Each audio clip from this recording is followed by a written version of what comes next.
welterweight, just do, he just smooth, bringing much news with the facts when he crush fools. I'm rough school, I bust moves like crush groove. Pass me the mic and I'll turn it into lunch food. Just cool, but talk slick and he'll punch dudes. Cowards get the message and they hush like chumps do. You can bring your whole bus crew plus two. T-Dub-T is astronomical, you comical. You a fool if you think we'll ever honor you. Them other channels ain't shit, no abdominal. This the face of new media, fuck a Donahue. You see my giant crew, we shine like a diamond do. If any trolls disrespect, yo, we finding you. We all surrounding you, it ain't no reminding you. He already done surpassed what you trying to do. So quit the fake smoke, you suckers better take notes. When you step into the chat, you better wipe your feet. Hit the like and keep your comment short and sweet. My homie just not a joke, you don't want to war. Plus a deep boxing IQ, you don't want to spar. He broadcasted from Jersey, so we straight. Put you deep in the dirt, that's why they call this the Garden State. You seem tough, but not a threat like a garden snake. We not scared of you, we chopping off a head or two. Mark your calendar, remember what we said to you. It's no option, it's just do boxing. Mark your calendar, remember what I'm telling you. It's no option, it's just do boxing. Word 'em up. T-Dub-T. What's good? What's good? Salute to the family. Salute to the TWT family. Let's do it. This was from yesterday. Jonesy, baby. Yeah. With rhymes with mud. Yup. Dud Crawford. Lady do appreciate you, queen. How you feeling? Big Texas, what's good with it, my bro? How you feeling, bro? We appreciate you for pulling up. More TWT family. What's good, Warren? What's good with you, bro? Appreciate you for pulling up. How you feeling?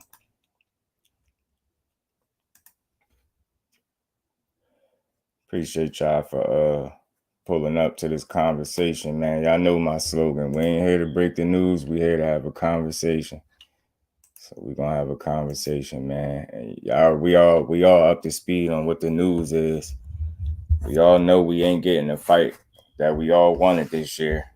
And I'm of the mentality and the mindset that boxing continues. Boxing gotta go on. Like boxing don't stop for one fight not happening.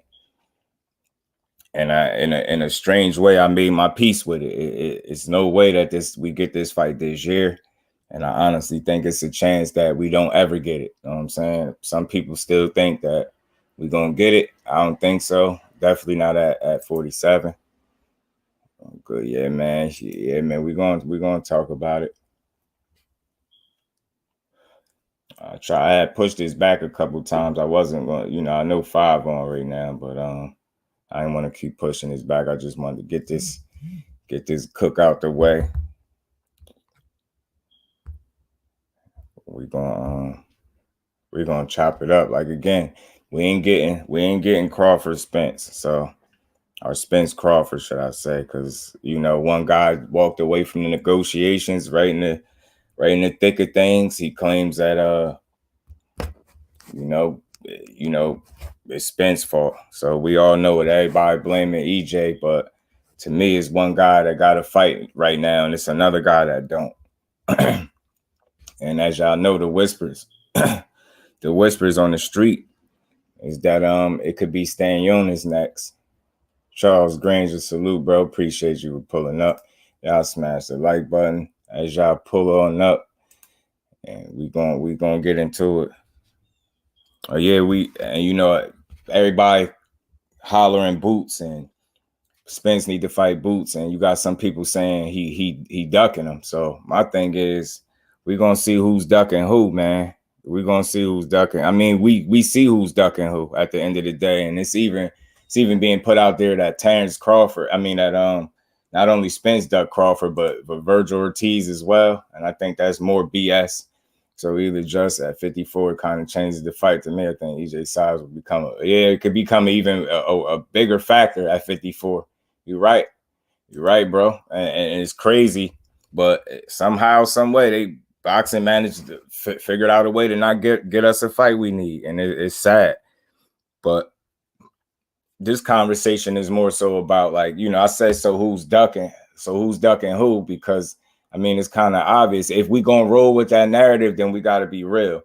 One guy has never had a problem making fights. You have to look at it. It's similar to Manny and Floyd's situation.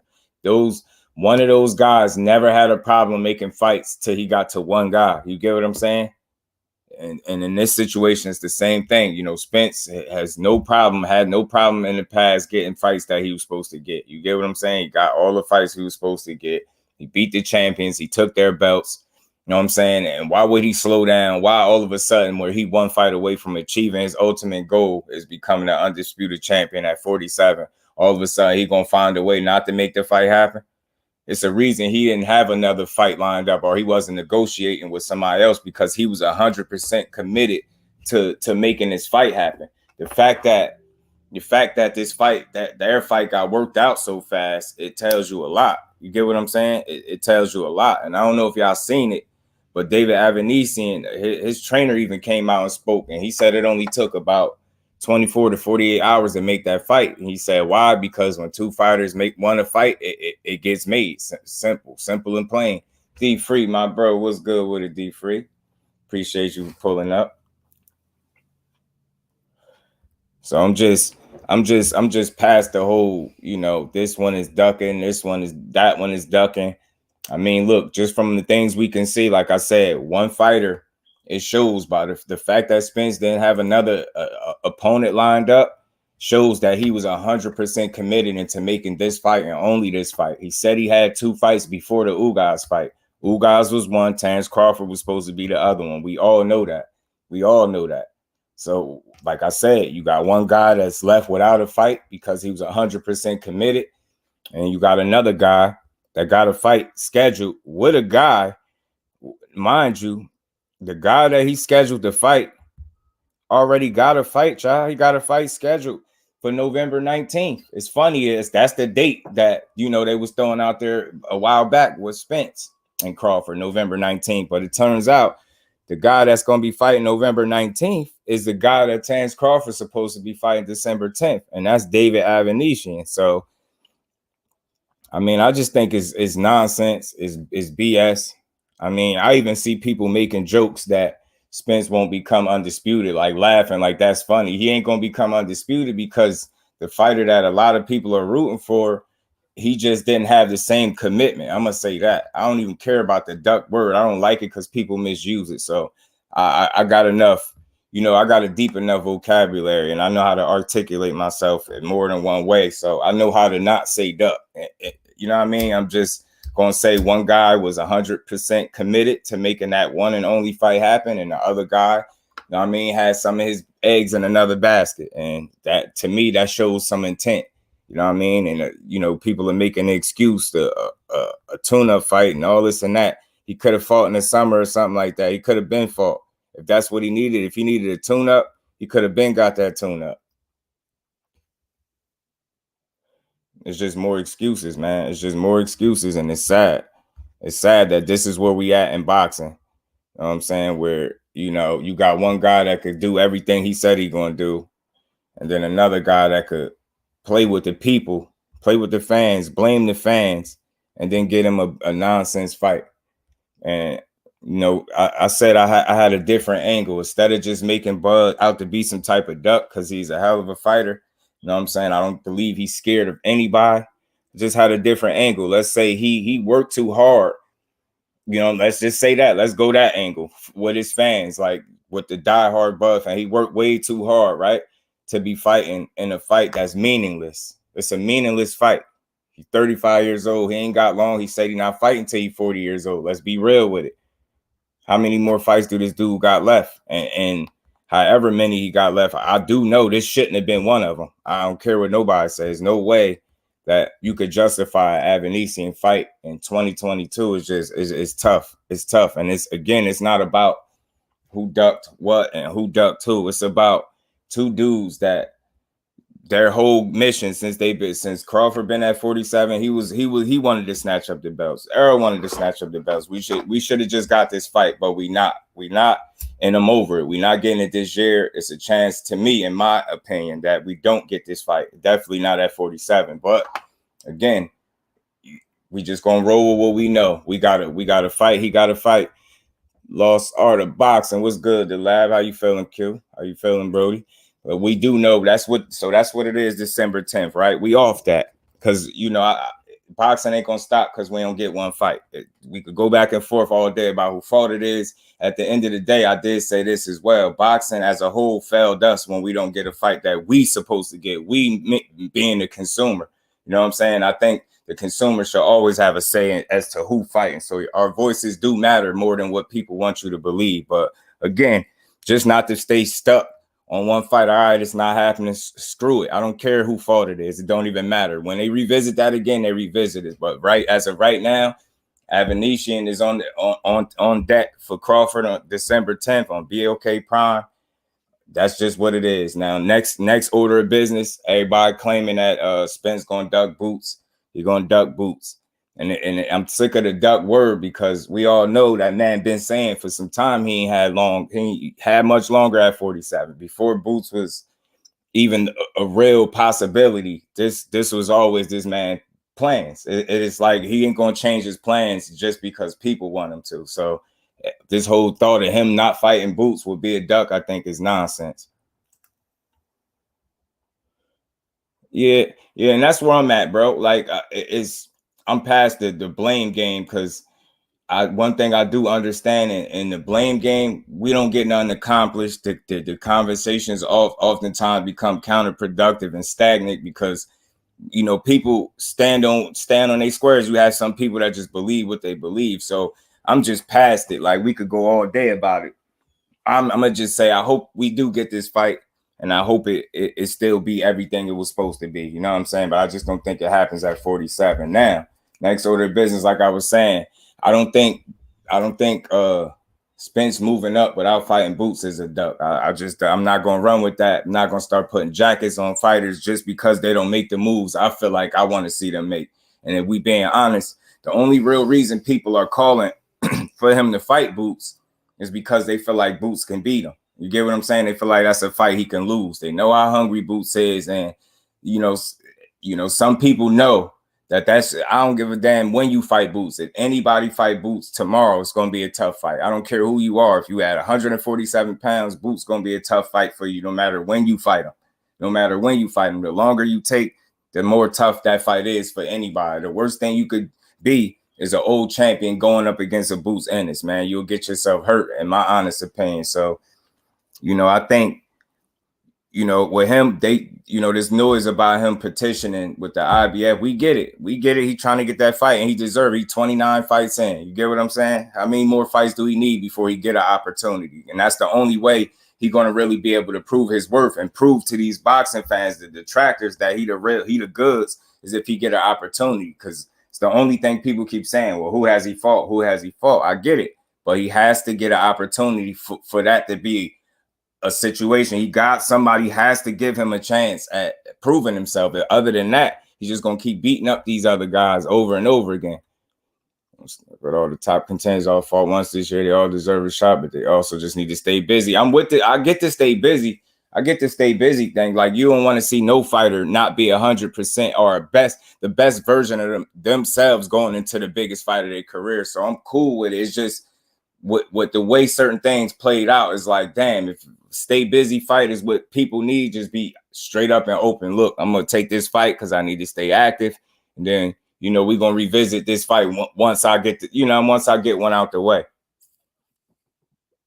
But again, Crawford doing what he doing. People don't know Stanionis moved out of the way to allow Ugas and Spence to take place. You know what I'm saying? Because he got a regular title, that WBA regular title that he got from Butev, however you say his name. And the petitioning that Boots did, Stanionis Ben did it. So it's like he would be first in line over Boots. It ain't gonna they don't skip you can't just skip the line. I know people will want to, won't he just fight Boots? And again, they asking for that fight because they know how dangerous of a fighter Boots is. So we being real, we know the WBA will come first there, and he's in line. So he would be in line to fight fight Spence. So my thoughts is Crawford doing what he's doing, cool, man. Whether we like it or not, it's going to happen until we find out otherwise. It looked like they got a date. It looked like they're going to go through with that date until I hear otherwise. So that's what it is. Moving on. If Stanionis has petitioned already and way before Boots did to be in line for his shot at at a title or at them titles, then so be it. That's just what it is. So I say, EJ, get your ass in there with Spence. I mean, get your ass in there with Stanionis, dust him off, and then you just move on. You know what I'm saying? You dust him off and move on. You move past it, man. Move past it at the end of the day. Move past it. Go up there. If you going up to 54, just go up there. Just go up there and continue your legacy up there at 54. Don't stick around longer than you have to. You know what I'm saying? If you want to, you know what I mean? If you want to be ready to move out of the weight class, like you already said, I don't expect you to be around waiting for boots. You know what I'm saying? Take your ass up to 54 where you belong and just figure it out there. You know what I'm saying? But I don't think we should be stuck and feel like boxing got to stop because we didn't get a certain fight when we wanted it. This wouldn't be the first time. This won't be the last time. But I think being stuck on stupid and just going back and forth about who fault it is, it's like redundant. It's old.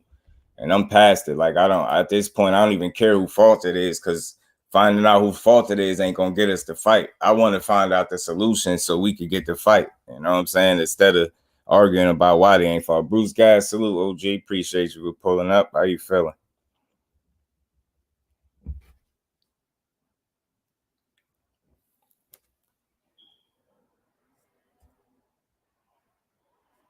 And this whole notion, again, my thing is, why, speaking of fighters staying busy, like we know Boots, his pops, I just listened to an interview with his pops, and they saying they trying to get a fight by like December.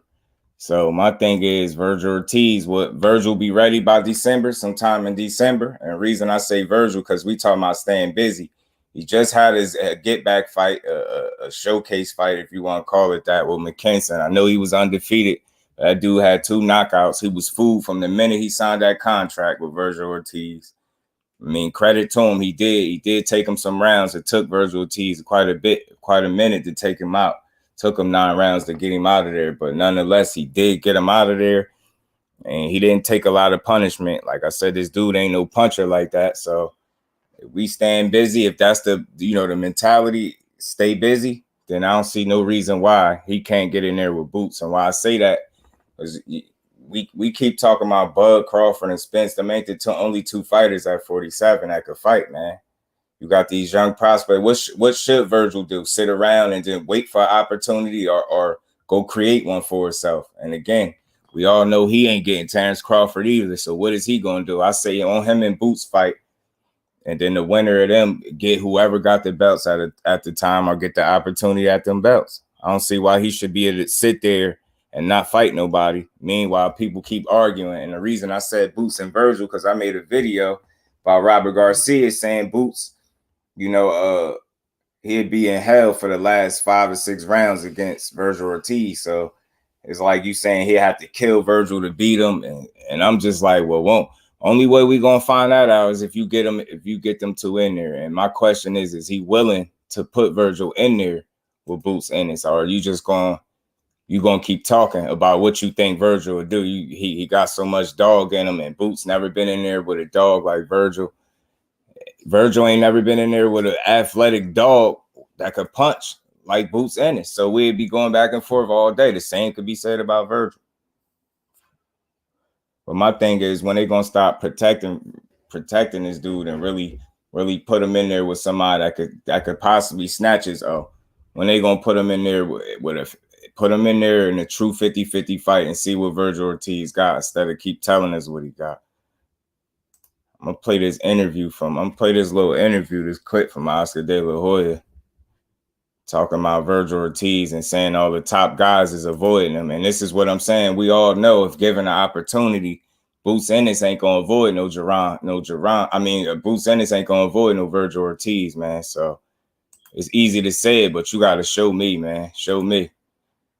You got people not even wanting to say this kid name. They act like Boots don't even exist.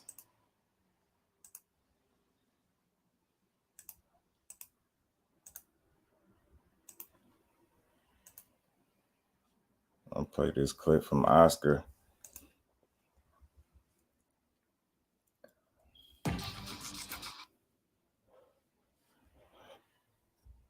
play this clip from Oscar, see what he had to say when he talking about Virgil possibly fighting Boots or some shit.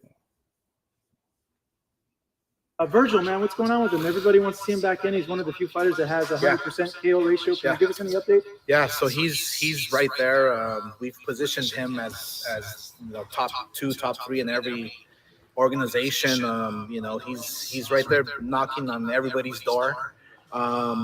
What's funny is that all the top guys don't want to fight him. I would love to make Keith Thurman. All the top guys like who? See, the thing is, and I said this before, Danny Best, salute, bro. Appreciate you for pulling up. How you feeling?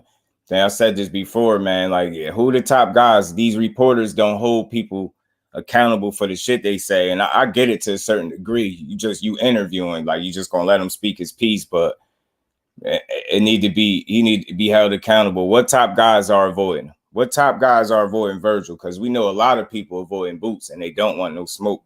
You can't be talking about Terrence Crawford and Errol Spence. So who else are you talking about? What top guys? Because Boots is one of them top guys, if you ask me. He's just the one that didn't get an opportunity yet.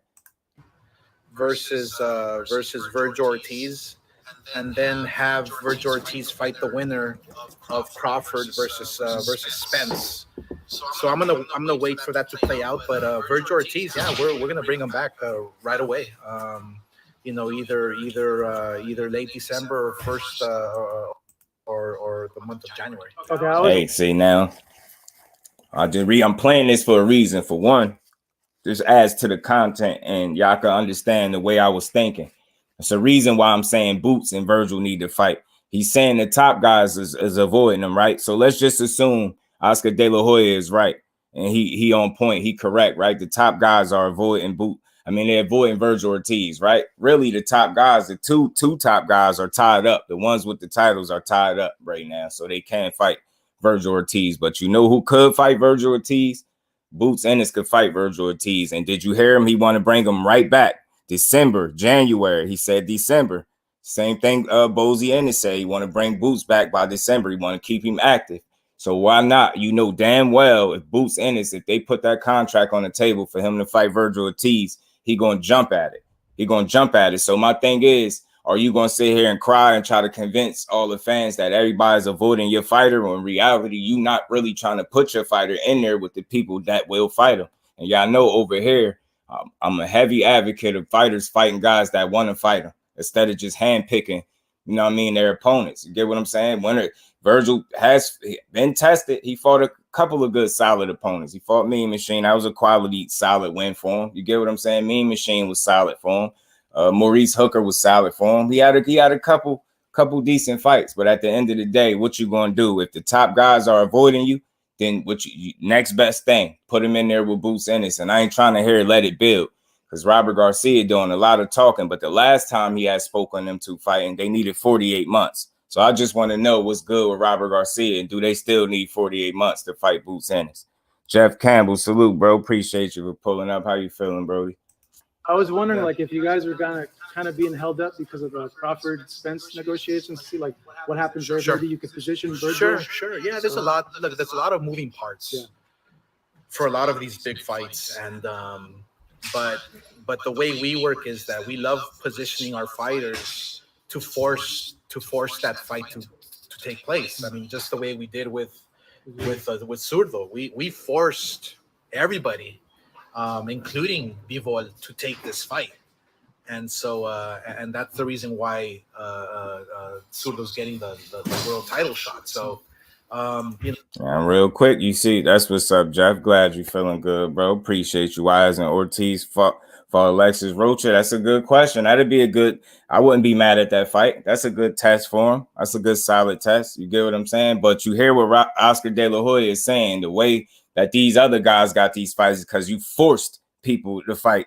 You know what I'm saying? That's why Zurdo is getting the opportunity, because y'all forced it. Same thing with Bivol. Y'all forced it, right? So why can't y'all force Boots Ennis to fight y'all? Because you know you can't do that with the champions. They tied up. So Boots Ennis, you wouldn't even have to force him to get in there with Virgil. He just would be willing to. And that's something I ain't met him personally, but from what I've seen from Boots Ennis, I don't see him ducking or dodging nobody, and definitely not no Virgil Ortiz. So My question is, or my thing is, if you can't get the top guys in there because they're avoiding them, like you said, let's just assume that's true. The top guys are avoiding them. So what's up with Boots? Because Boots ain't avoiding them. That's a fight that'll do well right now. Everybody will tune into that fight.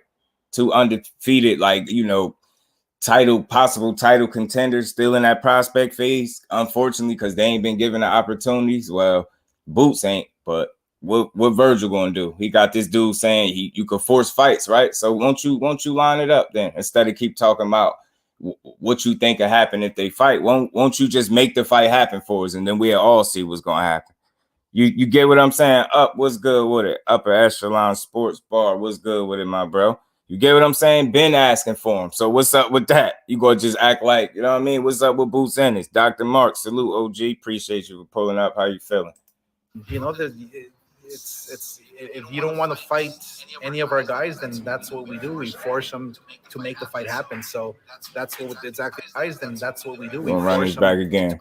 You know, it's if you don't want to fight any of our guys, then that's what we do. We force them to make the fight happen. So that's exactly what we have to do with Virgil Ortiz. We have to force everyone to fight Virgil. But okay, again, y'all. He's saying it right there. You got to force everybody to fight Virgil. This is how Virgil gonna get the fights. So you telling me that you're gonna have a tough time convincing the boxing world that been paying attention, us diehard fans, that you really want Virgil Ortiz versus Boots Ennis. You won't have to force him. You keep saying you got to force people. You don't. Are you really trying, or are you just talking? Or you feel like that's not worth it? So you and Boots Ennis and Virgil Ortiz ain't worth it because he ain't the top guy. You said the top guys. What you gonna do? Sit there and wait? Nah, go get your ass, get him in there, throw him in there with Boots Ennis, man. Throw him in there with Boots Ennis and see what happened, man. Boots says there's a date coming soon. Yeah, I just was listening to an interview from his pops, Danny, and he said he told Espinoza they need to stay busy. Like he of course he wants Spence, but they tied up right now. So he like, he want him to be in there at least by December. He need that. I done listed an Oscar. He from Eddie Hearn Cloth. Yeah, facts, Jeff. Hey, Jeff, appreciate you in that super chat too, my bro. Much appreciation to you. Let me my bad, y'all. I didn't mean to do that. Let me get through this little Oscar De La Hoya crap. I mean, mark my words. I think Virgil Spanish versus Black is always a big fight, and you can have it. That fight in Dallas, and that's a good. That's another one, bro.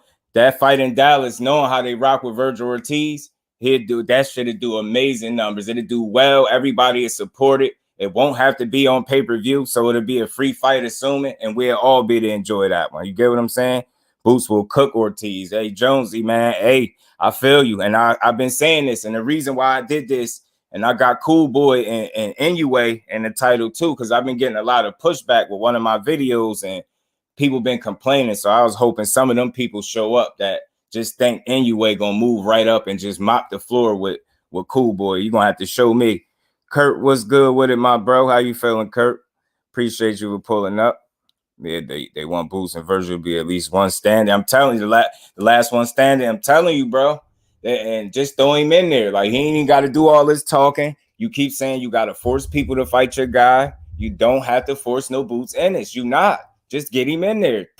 Make that a fight. Make the fight. You said December, January. So I'm going to just go with the first day. You said December. Boots, Pops, Bozy Ennis is looking to get his son back in the ring by December. Let's make it happen. I'm pretty sure if it's a Virgil Ortiz, they'll wait for January too. So there's no excuse why this fight can't happen again, because the top guys are avoiding your guy, right? That's what you want us to believe. So that's why I say, who's ducking who? All this duck talk is nonsense. If you really listen to these fighters, will come out their mouth, the promoters, and then you listen to, or you view and see how these people move, you'll know a lot of these dudes just be talking. I'm tired of all this duck talk. Ain't nobody ducking Virgil Ortiz, bro. Ain't nobody ducking him. You know what I'm saying? I heard that, what's funny? He's speaking about ducking, right? Guess who wanted to fight Virgil Ortiz? Yeah. Guess who wanted to fight Virgil Ortiz, but he turned that down? Guess who wanted to fight Virgil Ortiz? See, he ain't going to bring that up. Oscar De La Hoya ain't going to tell us about David Avanesian that wanted to fight Virgil, and they didn't want to fight him. And then then Boots Ennis wanted to fight Avanesian, and they said they wanted a warm-up fight before they fought him. So if we being honest, people ducking Boots, not Virgil, man. Ain't nobody ducking no Virgil Ortiz, bro. For welterweights out there, and he's going to have his chance very soon. What about is there interest with Boots Ennis against Virgil by chance, Oscar? Like Boots is a guy that's on the rise that seems to have like a similar career path like Virgil, where a lot of people are like, oh man, this guy's awesome. Would there be interest there? Absolutely. Why not? Absolutely. I mean, look, I feel that there's a lot of great fights to be made at 147, 154. 135 is hot right now because of Gervonta and Ryan Garcia.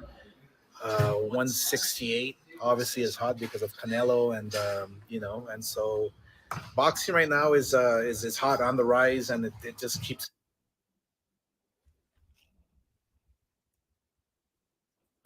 Jay Smith, salute, bro. Chop, what's good with it, my bro? How y'all bros feeling, man? Appreciate y'all for pulling up. Rise, and it just keeps getting better and better. It's a matter of working together. Again, I keep beating this drum. We have to work together and make these big fights happen.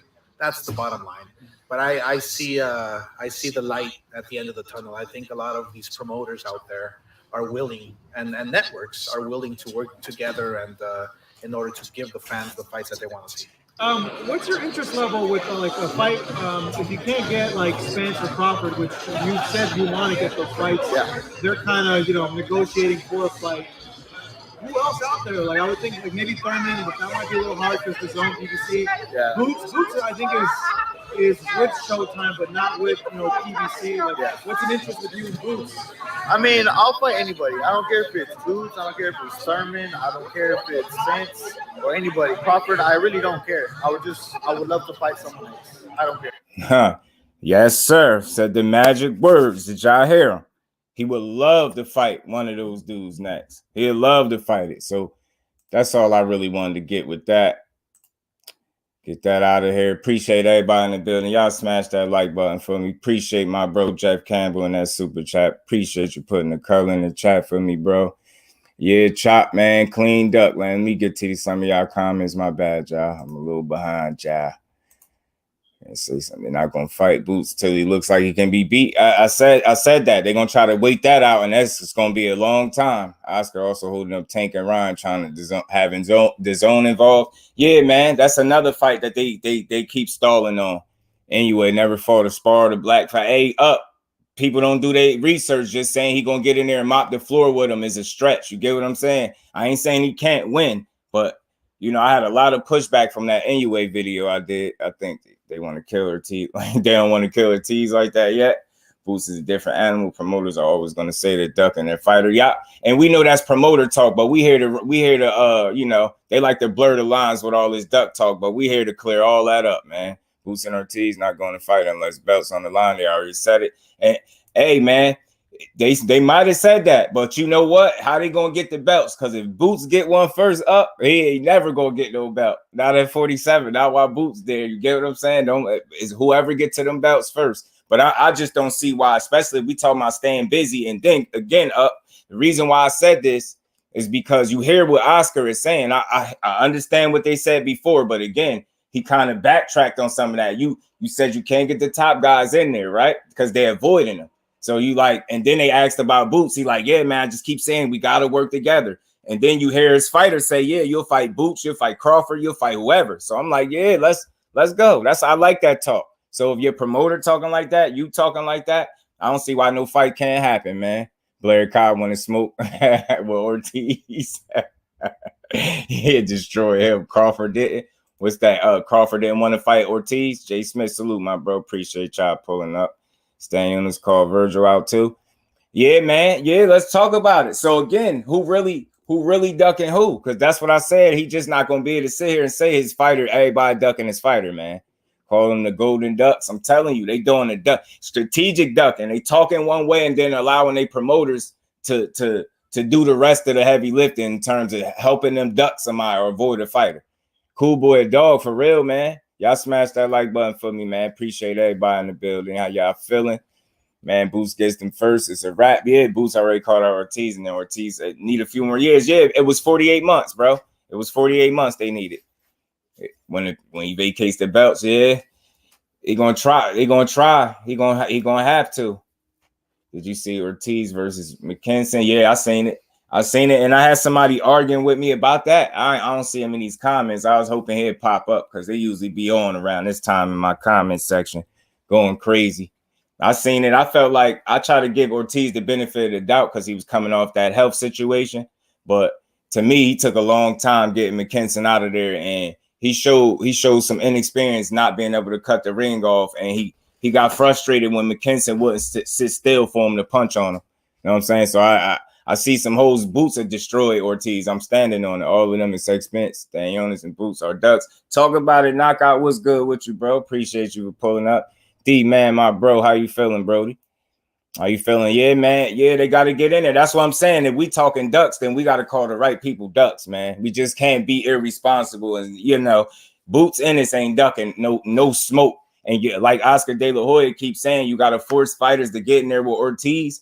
You wouldn't have to force Boots Ennis. He would be willing, happy, and willing to fight your fighter. I know he would.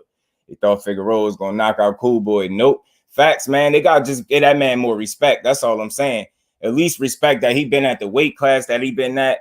He been beating a lot of ass. He's showing different wrinkles to his game. The boy has gotten better. He got 9 undefeated opponents on his resume. You get what I'm saying? It's like, I get it. Y'all love Inoue and his power, but just thinking that he going to run up there and just run through Cool Boy is a joke, man. Ortiz looked weak. He looked a little suspect, Jeff. He looked a little sus in that fight. He looked at Skywalker. What's good with it, my bro? How you feeling, Skywalker?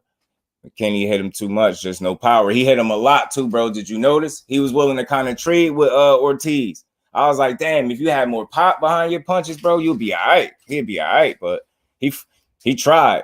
I give it to him. He tried, bro. He tried. Biggest duck in boxing, though, is Terrence Crawford, man, and they defended it knockout. I heard somebody joking that at least Spence will never be undisputed, laughing. I'm like, damn, that's funny to y'all that he ain't gonna be. That's basically admitting that your guy is never gonna get in there with him. They don't even know that you trying to make jokes, but really you just telling me the fighter that you're rooting for is never gonna get in there with Spence. This is why we never gonna see that fight. You get what I'm saying? It's like, man, that's not funny, man. Damn, we've been waiting for this. Boots wants all of the smoke and Caps all of the smoke. Appreciate you, bro. Facts, all of the smoke. Only fight I don't see Boots beating his Spence respectfully, but Boots a live dog. Yeah. I still pick Spence to beat him. Experience, especially at the higher level, being tested in his style. I think anybody else he'd beat up. I really do. Anyway, what's up, Cool Boy? Watch. I'm telling you, man. I'm telling you, Cool Boy ain't the one to just walk up on and just think you're gonna do what you want with him. Appreciate you, Jack, back in that super chat, bro. Much appreciation. Why not grabbing the belt at 140 and 130? Oh shit! Oh, you talking about for Inoue, Jeff? If he go up that, or my what you mean? Why not grabbing the belt at 140 and 130? Crawford man, with a shame. They defending it, bro. They defending it, Danny. They defending it. Judah Ben Israel, what's good with it, my bro? How you feeling, Brody? Big duck, like the huge rubber duck the Penguin was driving on the Batman Returns. I told everybody, I bet y'all don't know what duck he is. Y'all don't know if he Huey, Dewey, Louie, Scrooge. You know what I'm saying? Y'all don't know if he Daffy, Donald, or Howard the Duck. Like, but all I am saying is respectfully, respect to him. Like, but that fight is bogus. We shouldn't be getting that fight. And I said it, I could go a different angle, so I don't sound like I hate Crawford, because I don't. I support him, and I've been supporting him. I just ain't supporting that fight. That's all. I rock with Crawford. Let's say he way too skilled to be wasting his talents in the ring with David Avanesian, y'all. You get what I'm saying? Why even risk it? You know what I mean? Why even though it's a low risk, but you get what I'm saying? Why even waste your time fighting that guy? He ain't even on your level. You deserve, Crawford, you deserve to be fighting for undisputed. See what I'm saying? I could go a totally different angle. I ain't no hater of Crawford. You far too skilled and talented to be in the ring with David Avenue December 10th. And what's up with this dude having a fight for November 19th as well, yo? He got another date, 903 boxing. What's good with it, bro? Appreciate you pulling up. How you feeling? Probably not gonna let Spence get undisputed. I just did a video. We'll fight at 154, but blocking Spence from history, a hater, and he talks about he was undisputed and everyone else. Yeah, hey man, I feel like that's what he want to hold over Spence's head, the fact that he was undisputed, because you know that's the thing that people talk about. you know what I mean, being champion in multiple divisions. But I feel like he knows this. If you lose to him, not only he proves that he's a better fighter than you, but then he has all the belts and he has undisputed just as well as you. And they're gonna respect him even more. It's like that whole run at 40 will be, they won't even talk about it no more. Because when you fought the guy, when you finally fought a guy that it looked like could beat you, you know what I'm saying? When you finally participated in a 50-50 fight, you lost, that's gonna hurt. That's an ego and pride thing for that dude, man. For real. Ultimately, he the almighty, mighty duck. Give him the hometown fan a fight on his way out. Yep. Right in Omaha, Jeff. Seemed like he preparing for retirement, yo. David Avocado, David Avenue, David Adville. Like, why are you fighting the guy, man? Crawford been Duggan. He tweeted October about the fight. He knew. That's crazy, bro. They wiped that off box rec. Man, that's crazy, bro. That's crazy. And that's what I'm saying. Like, he seen him tweet. He just want to be great. You seen Crawford? And I really like this dude. I rock with him. I've been watching him a little bit longer than I've been watching Spence, whether people believe it or not. I remember Crawford with the little ass twist in his head, beating people up at the lighter weight classes. I remember that. You know what I'm saying? I really remember that dude. But, man, this ain't a good look, man. Facts, Judah Ben. This ain't it, man. This ain't it right here. Yo, it's so real. I don't know if y'all been coming across it, but somebody got a whole petition, yo. A petition trying to stop this fight, yo. But it's Captain Planet, Captain Planet Duck. God damn. Telling you, Ange, is not a good look, yo. Talking about the way they say my city too small. Man, yeah, shit, man. As opposed to what you and Earl would have did, it is small. Like, it ain't gonna matter. Yeah, he finally tweet. He crazy, yo. Count as a loss. This shouldn't count as a loss. Facts. It should be like an exhibition. Somebody say he fighting on a damn adult porn site and shit. I'm like, damn, they killing him. He was vicious. Man, yo, he bogus, Jeff. Bogus. I'm a Philly guy and a big Cool Boy fan, but Inoue is just too much, but it won't be that easy. You think Inoue too much? I don't think so, bro. I don't think he is. Like, because I think it's safe to say Cool Boy operates at a high level, at one of the highest levels in boxing, right? So with that being said, I just don't think. And when you at that elite level, I just think you need more than power. And I'm not saying Inoue only has power, but that would be his only clear-cut advantage, in my honest opinion. If that's even the case, you get what I'm saying? Like, I think him just being a puncher, that's the only clear-cut. You get what I'm saying? Now, when you start breaking it down, who got a better jab? Get what I'm saying? Cool Boy showed you he could box at all three ranges, long range, mid range, inside. You get what I'm saying? He's showing you that he can hit and not get hit. He could swim without getting wet, as they call it. Like, I just seen more versatility from Cool Boy, and I've seen it on a consistent basis. And he's done it against guys that are, you know, obviously bigger than them 118 pounders. You get what I'm saying? So he really... he showed me a lot, man. And not saying Monster Inoue ain't showed me nothing he can fight, but I pick Cool Boy to beat him, yo. I outsmart him and just beat him. I mean, I rock with both. I support both, but I just ain't like how people said I said defensively, I just don't think Inoue is as responsible as people want to believe he is. I just don't think so. Dude told me I'm misleading the fans because I said that. That's just my opinion. You free to make your own opinion. It's not misleading people. That's just telling you what I think I see. But Twitter quite quiet than the yeah, you know, crickets, man. Talking about that fight October 1st and said, see? When he's at the smaller weight. Yeah. Oh, yeah. Bud was tearing shit up, man. Knew he got rocked by a 40-year-old. Come on, man. And got his orbital smashed up, bro. He got his orbital smashed up, too. Jeff got his orbital all smashed up. Donaire took Inoue to the limit, but got older. Second fight, facts up. Which is why they chose to fight him when they did fight him, in my opinion. The truth goddess was good with it.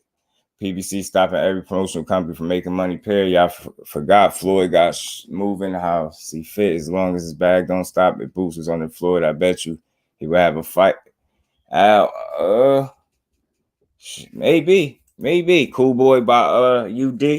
Yeah, man, I could see it, bro. I ain't saying none of the fights would be easy, especially at that top level, but just to say he gets up there and knocks Cool Boy out with ease, I think that's a stretch, man. I I think you're not even giving enough. And it's crazy because the people want me to have this crazy amount of respect for Monster Inoue, but y'all don't have the same for Cool Boy. You call him Kool-Aid Steph and all this weird shit, but you want me to love Monster Inoue. And I do rock with him. I do. And I'm gonna continue to rock with him. I just think when he moves up there, he gonna meet his match with him.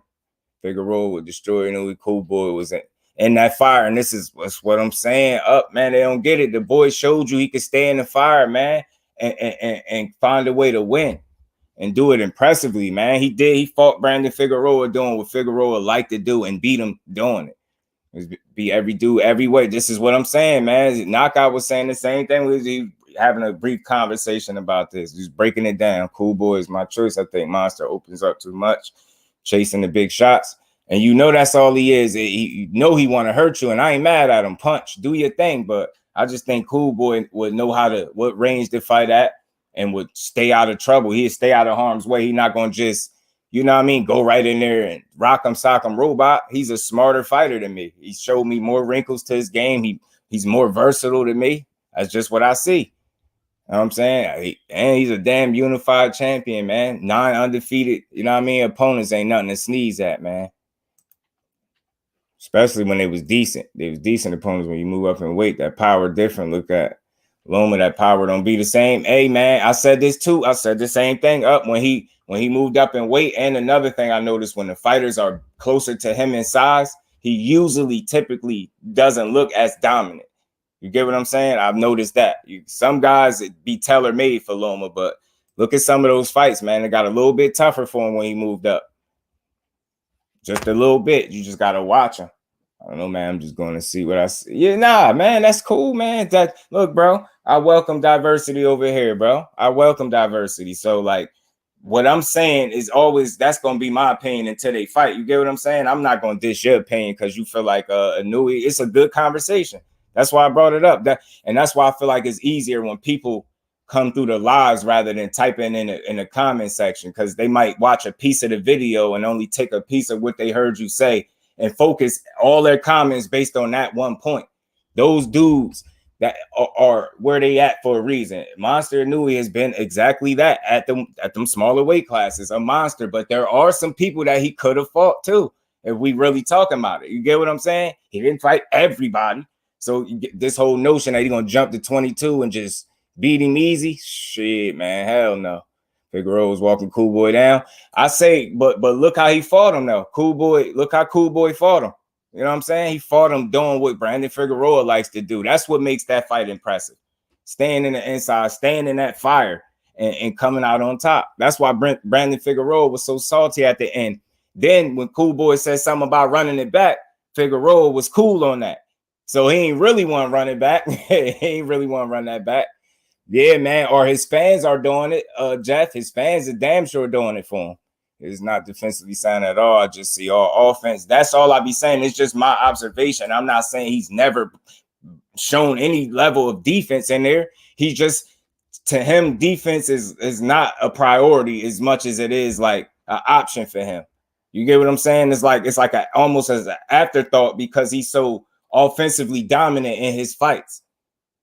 That's what I see. Like, he doesn't pay attention to the defensive end as much as he do the offensive side. And then the people will bring up, oh, look at the difference in the first Donaire fight to the second. Yeah, I know the difference. Age.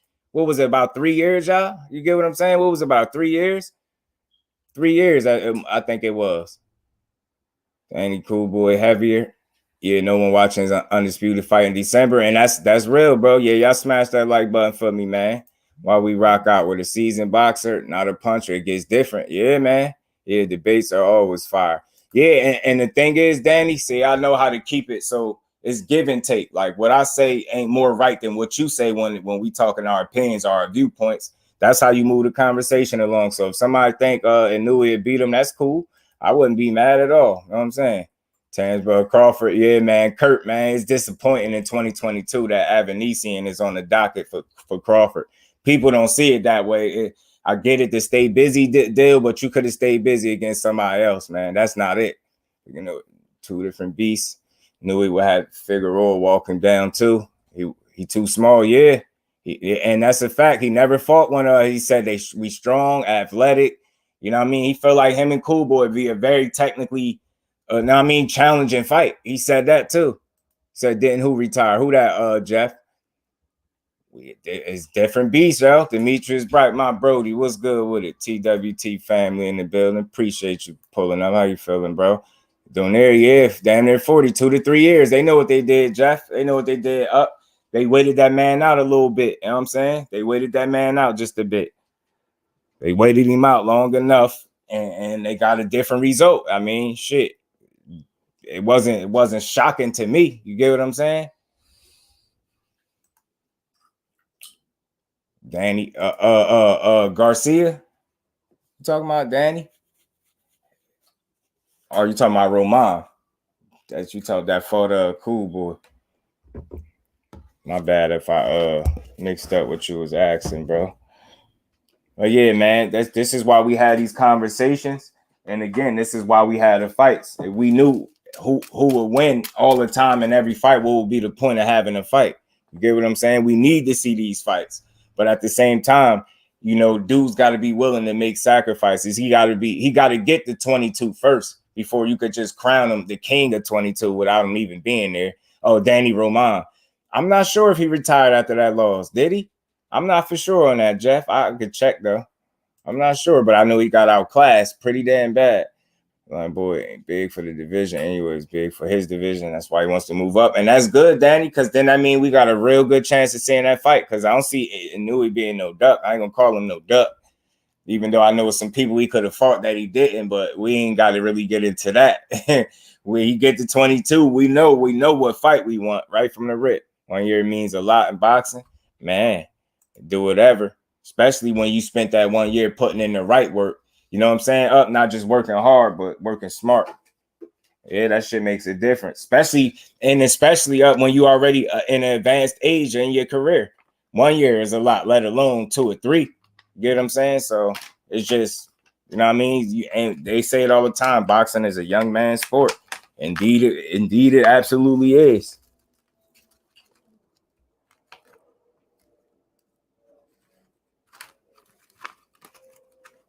And that's what a lot of these fighters do, man. And sometimes when we break these fights, I always say this, when we have these conversations, we forced to go deeper than surface level, man.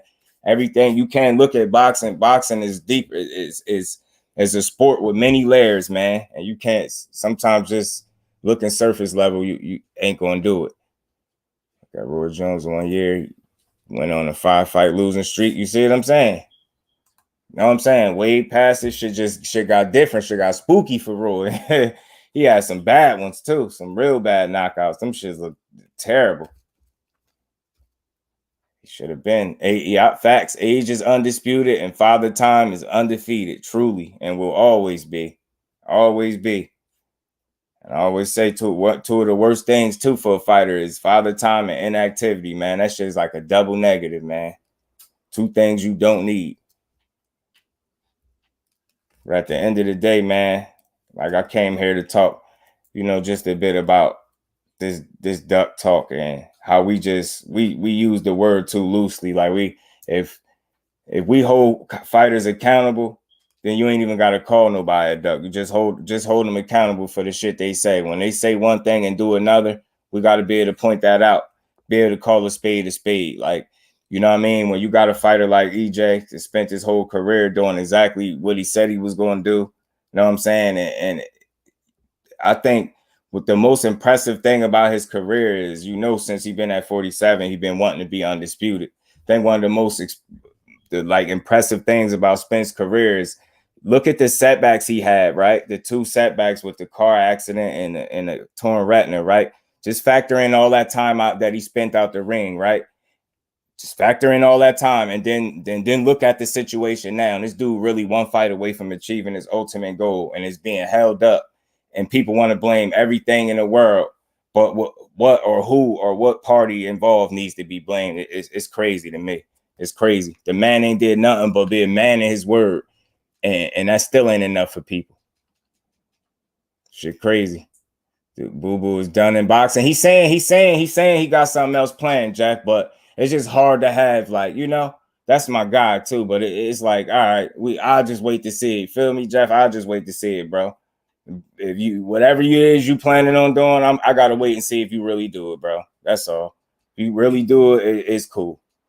But I saw what Earl did to Ugas, then he remembered what Earl did to him. He too light in the ass, and then decided he wanted no part of Earl. Hey, bro, all those speculations is going to be, those are things those are criticisms that he subjected himself to when you claim you wanted to fight, but you was the first one to walk away from negotiations. Somebody, I forgot, I was listening to somebody and they explained it a perfect way.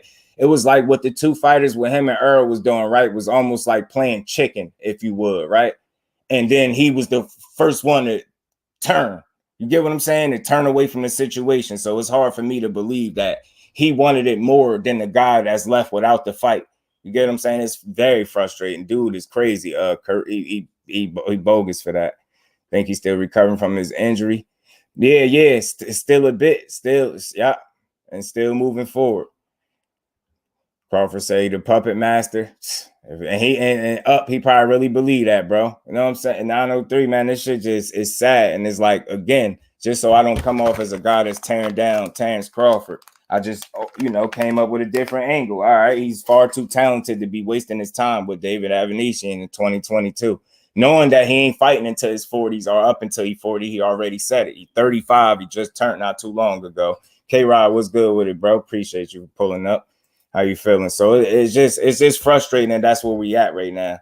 And we got to play detective and be able to piece together little bits and pieces to figure out who fighting who nowadays. You know what I'm saying? So much misdirection and misinformation. It's crazy.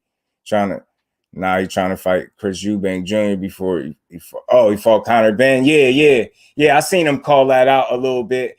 I guess he just kind of called him out because he figured you bringing up a welterweight and shit to fight you, and you could have just fought somebody like me.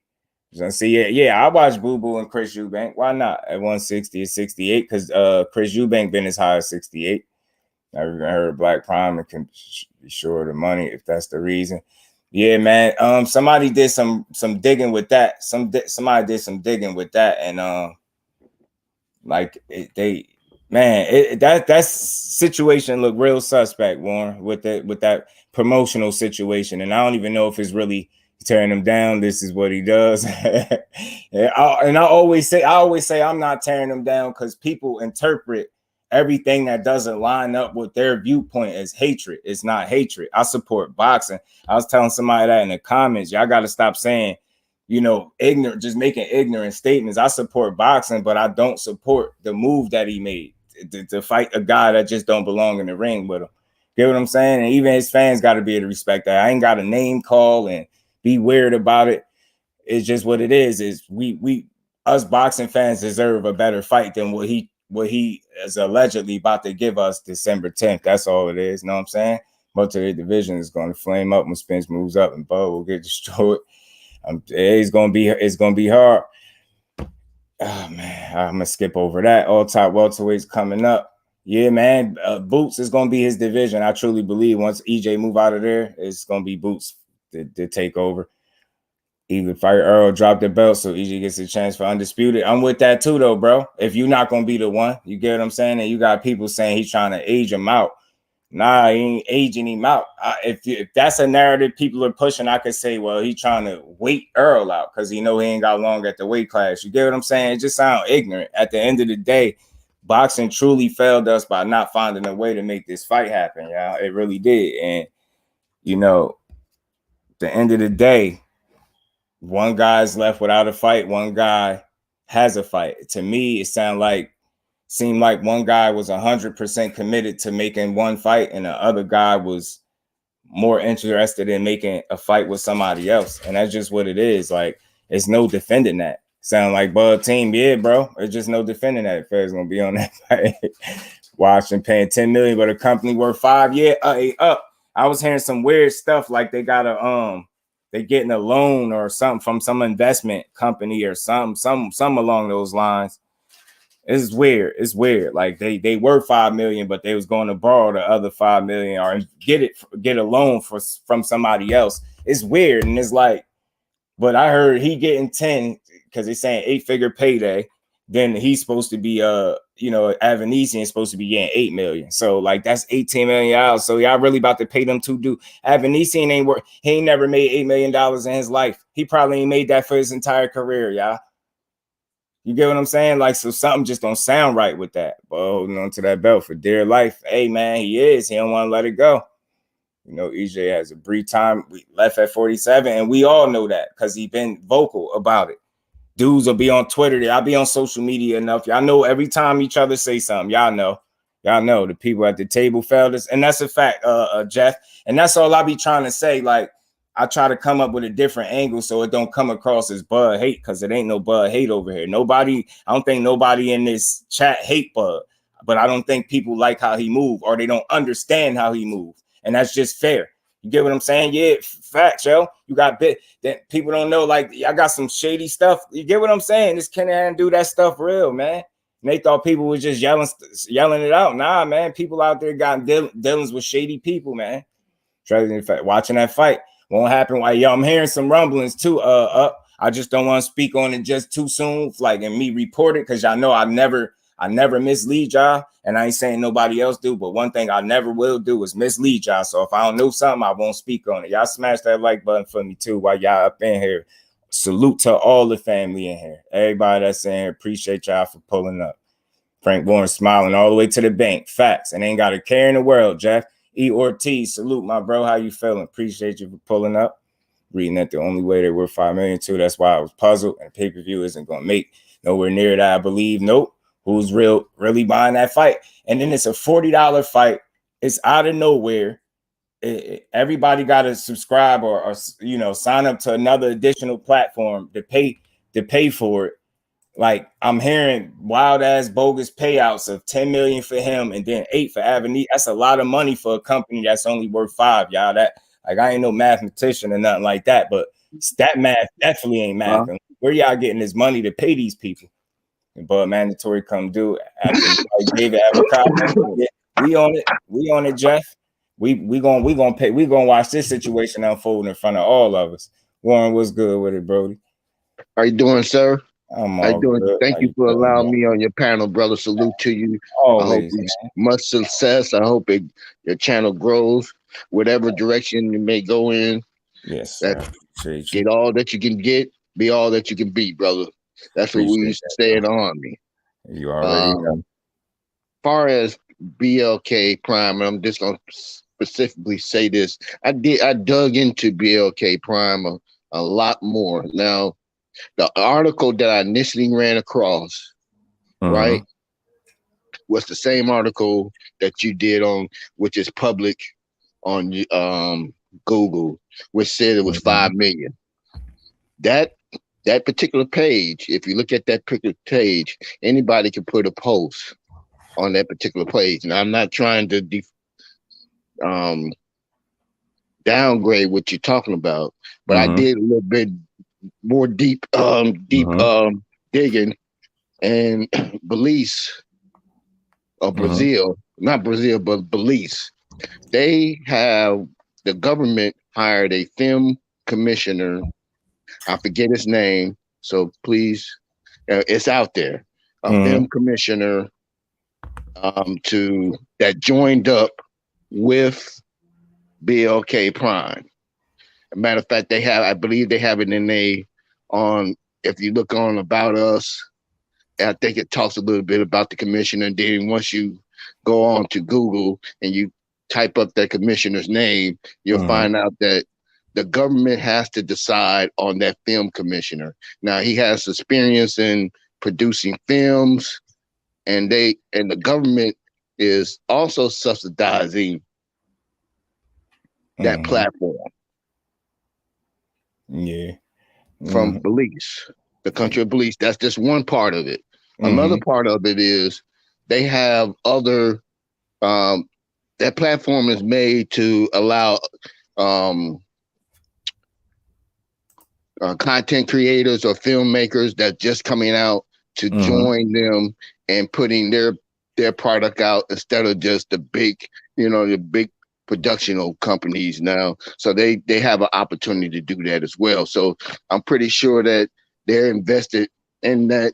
Just like I don't know if you're just like this other content trader said that he's in partnership with BLK. I know somebody else that's not a content creator, or he just became a content creator, said that he was invested into BLK. So it's more than so. With that being said, I came to the conclusion based on me just making me just doing an analysis that they got more than 5 million. The other point I want to make is that they don't have to pay the cable companies, the satellite companies, because if you transfer to an app, all money goes to the app. It doesn't go out, or they don't have to go out and say, I need to pay this person, I need to pay this particular company to put on a production. Appreciate you, Joe. Yeah. And that's all I wanted to say. I'm not saying, I mean, you can still take the viewpoints that you want to make, but I'm just asking you, if you go out there and dig just a little bit deeper, you start to find out, wait a minute. And then you have Silicon Valley Investment, I forget the initial of their names, that's invested into BLK as well. Now something with that the contact information and somebody was telling me about, because it came from Rachel Donaire. Nonito Donaire wife had did some digging, and she had jumped on one of the platforms and was talking about it. Somebody was DMing me some of this stuff, and it just seemed like a whole bunch of weird business to me. You know what I'm saying? Because the CEO of the company, the CEO is a high school principal, bro. Yeah, there you go. Appreciate that, bro. I swear that's what it was. I could probably go right in my DM and find it. The co-founder. I mean, again, these are all a bunch of investors. You gotta pay for the venue, bro. You gotta pay for the venue. You gotta pay for the undercard. Then you offering 18 million right there. For the main event alone. I used to be, I'm not saying this is it, but I used to be on the other side of the tracks, and we used to have a record label, boxing, casinos, stuff like that. That's the easiest way to wash money. You're gonna lose a percentage, but you gain legal spendable tender. You feel what I'm saying? So when you get say like you get a lawyer or a banker to wash your money, say like you're getting to wash about 100 million, it's gonna cost you about 20-30 million. But if you go around and you can find somebody that's financially accurate, who is astute with the financial ways of the world, you can put on an event or something and wash your money, and you pay less price. So if they kick out 18 million just to wash some money, that's still a good investment for them. But you got to realize, Bud had that trip to Dubai as well, and he sat there and drug this fight out real long. And because he was talking about the fight all in September, but this is what I'm saying, bro. I'm just saying. I'm not saying this is what's up, but I'm just saying everybody don't realize. Did anybody? Let me ask you this. I just want to ask one thing before I don't mean to interrupt you. Pardon me, brother. Let me finish saying this one thing, then I hear you, bro. All right. You got to look at when there's smoke, there's fire. You understand what I'm saying? Bud and them, they put out a lot of propaganda saying that he accepted 35, all the demands was met and everything right there, and that he didn't get no guarantee, which is false because he did get the guarantee. They had a base pay for him and they had a guarantee. And for him to come out there and say all that right there, and notice he never said. Wait a minute, he didn't say any of that. I'm about to let you talk. Just let me get this point real quick. Okay. He never said anything, but notice how his people came out and spoke for him. That way, these were people that was invested in. So Carpenter, first of all, let me say this: Floyd Mayweather was been saying that this fight is not happening. Tim Smith came out and said that we just can't afford to put on a fight with Crawford because, first of all, he's not a pay-per-view star. Secondly, we don't want to insult the man. And then in May of this year, the 3rd, Tim Brown did petition Canelo Alvarez to fight for to pay him $55 million to fight Errol Spence and or Charlo Then the thing is, Charlo that was after Earl said that he's coming for the belt after he fought you guys. That was May the 3rd. But you know what? Earl also told him to go ahead and get a man everything that he wanted. And the man said the man said he agreed to all terms, right? That's right, but that's not a contract. So, how do you agree to all terms? You can have terms and agreement without a contract, but if you agree to all terms, sir, how do you still have how do you still have agreeing to terms doesn't mean that you sign a contract. But if you agree to all terms, how do you still have sir? No, sir, you're not listening to it logically, bro. I'm trying to listen to you go back and forth, but you're not letting me say what I'm saying. You said that, right? If you agree to all terms, how do you still have 3 revisions? That's not agreeing to all terms then, right? All right. So Carpenter said that there was fight going to be made in November the 19th. Did you catch that article? He also in that article saying that the fight was announced. Okay. He also announced. I'm not trying to prove the credibility of that particular source. I'm just saying what was out there. I'm just speaking on what's out there. He also said that the lawyers need to announce it though. How can ESPN speak for PBC? He's not with ESPN, sir. I said who announced it? He never was. He's not. He's been independent since November. He's not with them. Who announced it? Who announced that the fight was going to be November 19th? You didn't hear PBC. Carpenter. Who? Mike Carpenter. Carpenter's with ESPN. ESPN and PBC do not do business together, sir. Okay, I'm not here to discredit or credit anybody. I'm just saying what was out there, being out there. That's all. I've seen him put that date out. I've seen him put it out. ESPN and PBC do not get along or do business together, sir. That date I get that. I'm not here to credit or discredit any information. Terrence Crawford leaked that date to Mike Carpenter. That's what the thing. I'm sorry. How you say that? And there is nothing. Terrence Crawford because everything just like where you get so you can assume that, but you can't assume that. Okay, no, Blue Blood even said that Terrence Crawford gave him the information directly. What he's doing is he said he took he said he accepted, he said he accepted all to the terms. He said he agreed to their terms.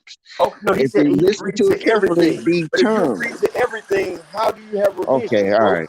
I guess. All right. Because see, what you're doing is deflecting, bro. I'm trying to get you to think of it logically, bro. What you talking about deflecting? That's just looking at information. If you agree to everything, what is there to change, brother? You agree to everything. I'm sorry. So there should be nothing to change, right? Okay. You agree to everything. You got your sticking. You got your talking point. All I'm saying, based on what information that I received. The human language of English, right? What does everything mean? In English language, what does everything mean? I had that. Now I had a similar question. Like I was trying to have that conversation with somebody too before I went left. Because they were saying that to me. I don't get it. So in the English language, though, brother, what does everything mean, though, bro? Yeah, what does everything mean in the English language? If he agreed to the terms, bro. I'm looking at it logically, bro. Okay, all right. Yeah, what I was Terrence Crawford. Okay, October 1st, Terrence Crawford sat there and tweeted, "They say my city too small." Then you know what I'm saying? He's been talking about this fight for over a month now. This ain't in the making. This man is trying to get out there and do it. Go look. It's okay, so all I did wanted to talk about BLK Prime, brother. I just wanted to talk about BLK Prime. That was it. I didn't come in here to debate whether Crawford is ducking or Spence did this or Crawford did that. I was just trying to. First thing I said was, I'm not saying it's them. I just said I was on the wrong side of the street, and I know it was the easy way to do that. I said, I'm not saying they're doing that, but I said it's kind of weird that the money comes out of nowhere and they have a high school principal as the CEO. Sir. That's what I said. Okay, sir. Again, that particular platform, if you dig deeper, and then other than listen to some other content creator or somebody else on the panel, I went deeper And if you go deeper into it, you'll find out that there are more than a bunch of investors. They are looking to bring on. It's like, I don't know if you know anything about open source platforms. Like, for example, Microsoft is not an open source platform, but there's this other program, I forget the name of it, that other content creators or developers can come and develop a operating system for you to operate your They can put it computer. right there, and people can put in on it if they want to invest in it or not. Right. It's like And corporatizing, bro. just like Blue Blood, I'm very okay, so just like Blue Blood said that he's a partner with I'm very BLK. feasible in the financial situations. I'm pretty good at that. I did get a major in finance too. Go ahead. Okay, so that's all I'm saying. I'm not saying that I'm not. So I'm saying that the platform or the article that I read where it said 5 million, it did clearly say 5 million. I'm scratching my head too, but I had to look at that platform or that particular article, and I know that that's a open source platform for people to put out information, and then you have to look at when that was published. Because that could have been published at the beginning of their venture, which they've been in business for 5 years. For what I'm saying, they've been in the system for 5 years. I looked into it a little bit better. I found out that the government of Belize has invested in BLK as well. You know, they want to create movies for their country. Right? You know, Daniel Kinahan used to visit Belize, Colombia, and them countries, right? I'm just saying, you do know that, right? He got some ties. He's got ties everywhere. So yeah, I'm not saying where they. I can't. I'm not finna defend or say that if he got ties in that's on them. I ain't got nothing to do with that. I hope the fight is legit, so we can get the big fight this year, next year coming up. I hope it's legit. But I'm just saying, if it's not, it's already said they're gonna be watching. Plus, there's another content creator who said that he was gonna do an open investigation and notify them himself, so they can keep a watch on it. Okay, I mean that's and if they're able to do that, but I mean again, I'm just saying that the money is there. I mean, let me say this. Let me put it this way. I believe that the money would be there for this particular fight. Okay. Now, how good it would do, how bad it would do, I really don't know. That's to be remain to see. December the 10th. After December the 10th, we'll find out what really goes on, and we'll find out how it went down. 4 times, bro. They've been trying to set up a fight for Brian Norman 4 times now. And not has any of it showed fruition yet. And you know, I'm sorry. On that platform, he's okay. But I don't who they was trying to set up a fight for who? They've been trying to Brian Norman Jr. You know, it was okay. Who's Brian? Who's I don't know him. I'm sorry, sir. Yeah. He an up and coming prospect, young. Okay, so all right. They've been. Let me say this. He's an undefeated fighter, bro. Okay, let me say this. They've been trying to. Bro, you trying to overtalk the situation. Let me say it, and we can. Ashley's corner. Salute to the queen. But what I'm telling you is, Brian Norman's dad said they didn't have enough money to pay him. It's not enough money to pay him, and he's only a 22-0 welterweight fighter. So how are you gonna pay Crawford and David Evanesian? Plus, neither one of them is a draw. Everybody that's done put Crawford on pay-per-view has lost money. His biggest sale. Let me finish, bro. He never been on pay-per-view. So how are you saying that he's been? You finish, sir. I've let you finish. All right, go ahead.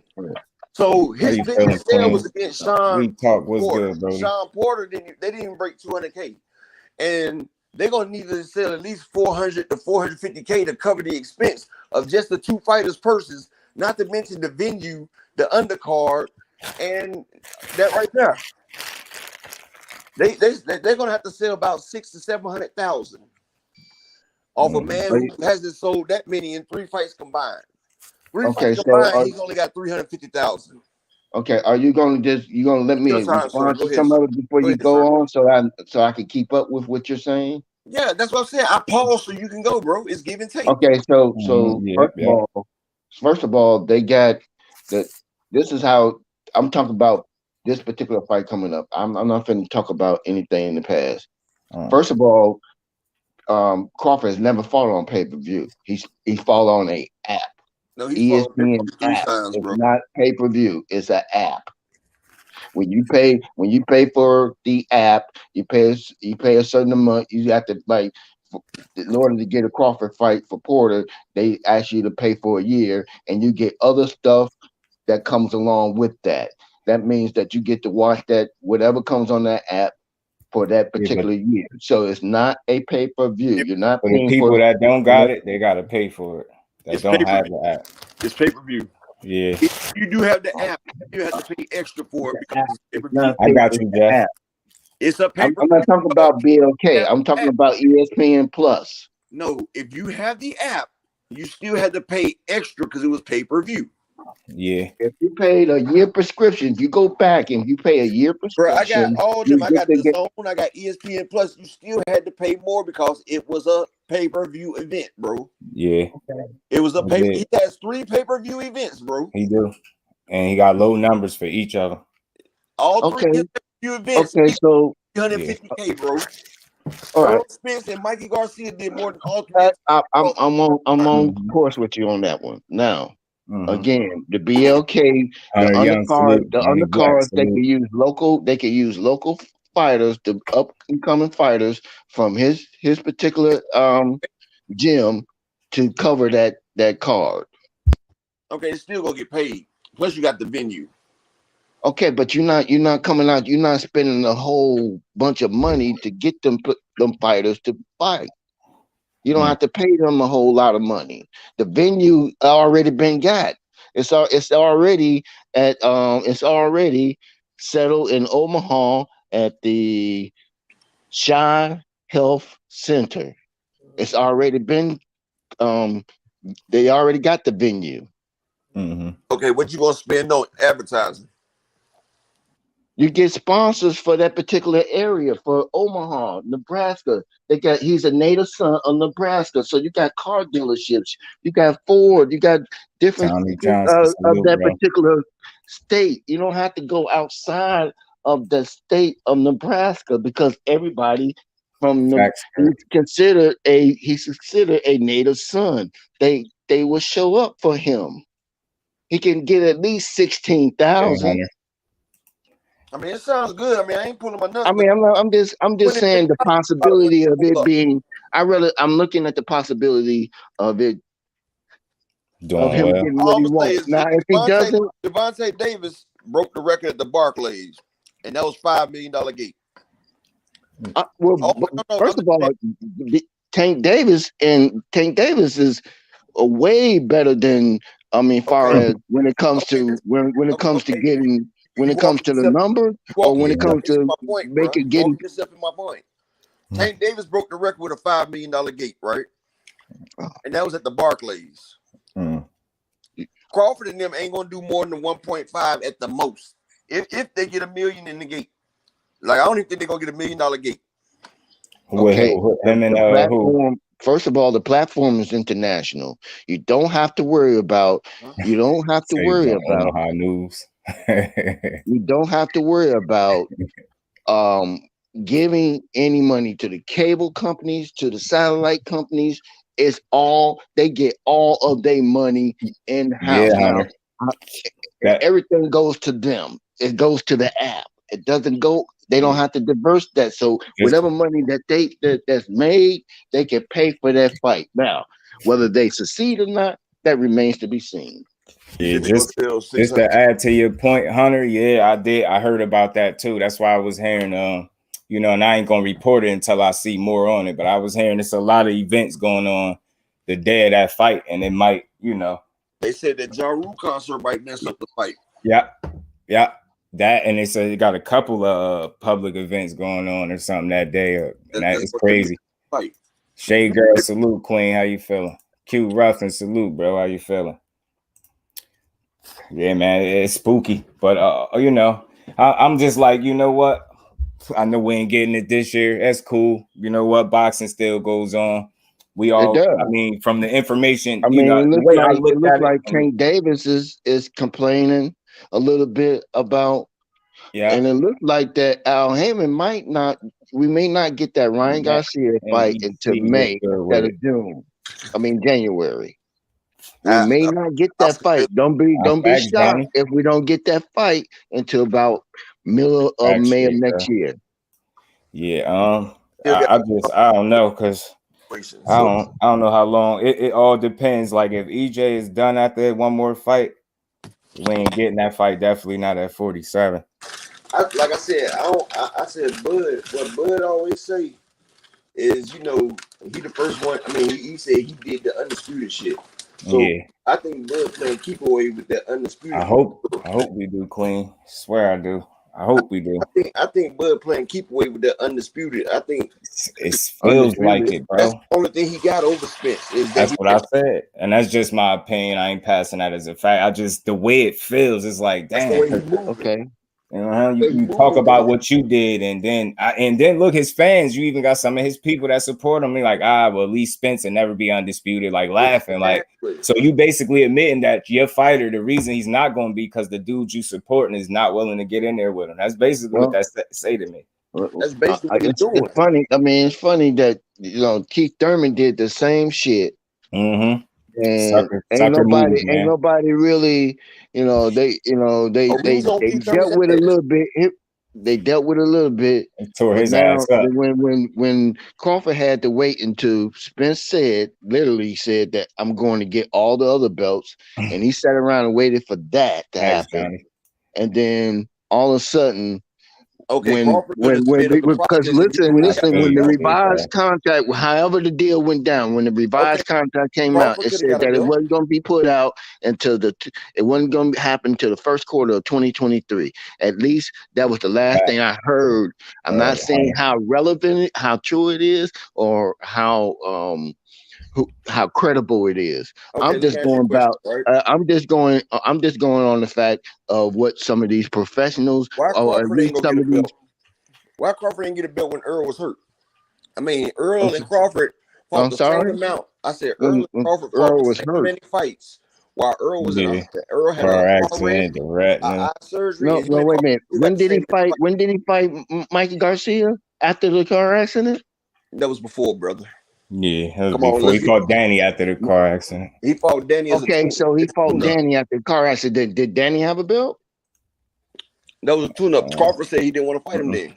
He said he didn't want to be no excuse, brother. Okay, so I mean, he said he didn't want to be the first one to fight him after the accident. Yeah. Do you know Crawford had a chance to fight Earl when he first came up, but he chose Jeff Horn? What are you talking about? They told him to go get a belt. He said go get a belt. He was on ESPN. He was Earl Spence was on ESPN and said he got to go get a belt. He went and got a belt, and that was his quickest way to get a belt because he was in the. Because they had a video. He had a chance to fight. If you look at ESPN, Errol Spence out of his mouth said, "Go get a belt." WBO, the undisputed. He could have came up and fought Earl. He could have fought anyone he wanted. Earl said, "Go get a belt." Bro, Bomac even admitted that they took the Jeff Horn route. Come on, bro. Okay, Jeff Horn is in there. Jeff Horn was on the top rank. That was an easy fight to make. Okay, but now you're talking about easy fights to make. Oh, come on, man. You want to twist it. Okay, so you're just going to ignore the fact that Earl said, "Go get a belt."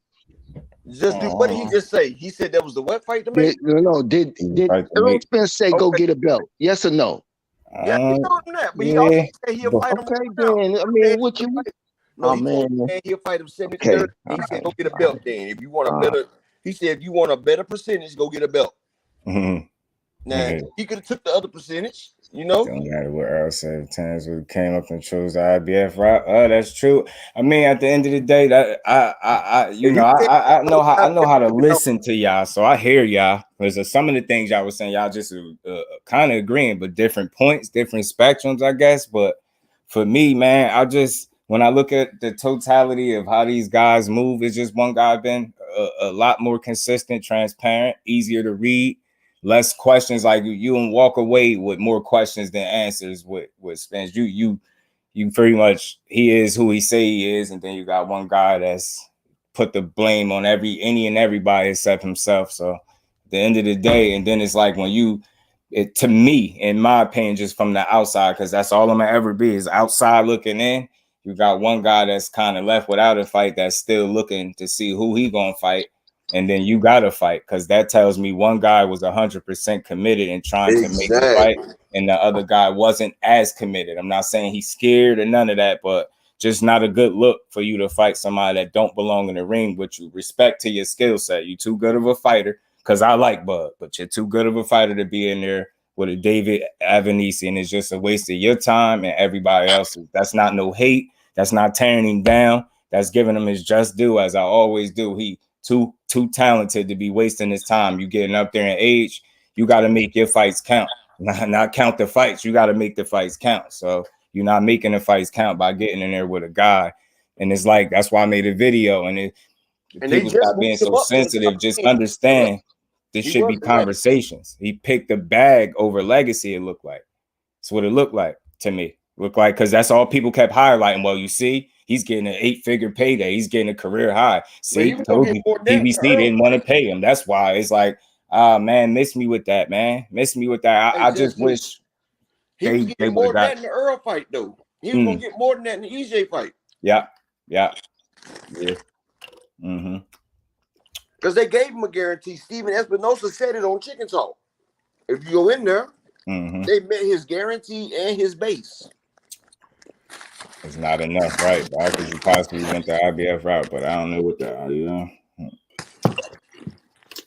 or weight classes. I mean, all this stuff is like, it's just perspectives and viewpoints. If anybody see how I do content, I try to give people like perspective and viewpoints. Like, you know, I acknowledge them because I don't have all the answers, but I don't, you know, confuse my opinion with the facts. I just know what I've seen is a lot more transparency from one guy, and I haven't seen the same from the other guy. Yeah, I use facts over feelings. Yeah, I try to. Shade Girl said no, he didn't. What's that, Shade Girl? What's that, Queen? Ricky Williams, what's good with you, Brody? He said he needed a tune-up. I was advocating for Crawford as well as Spence because I thought they was A and B. You said not committed. Facts. It's just like people got to listen a bit more. It don't have to be a debate, everything. Like I share a viewpoint and why my taking stances like this is not because I ain't willing to debate, but I'm just not willing to do it over everything because it stagnates a conversation. Like, and I know I don't have all the answers, so I'm not going to sit here and talk like I do. But I do know from what I observed as an observer, I see one guy this is a lot more easier to read. That's all. It's not no hate. It's none of that. It's an easy guy to read. Facts, Thrillhead. Wouldn't happen if you sit there and pay attention to what's really going on. You can just go by what a person shows you and what they say, and that will give you the answer instead of trying to interpret what they're doing. No, he just told you right there. He just did that.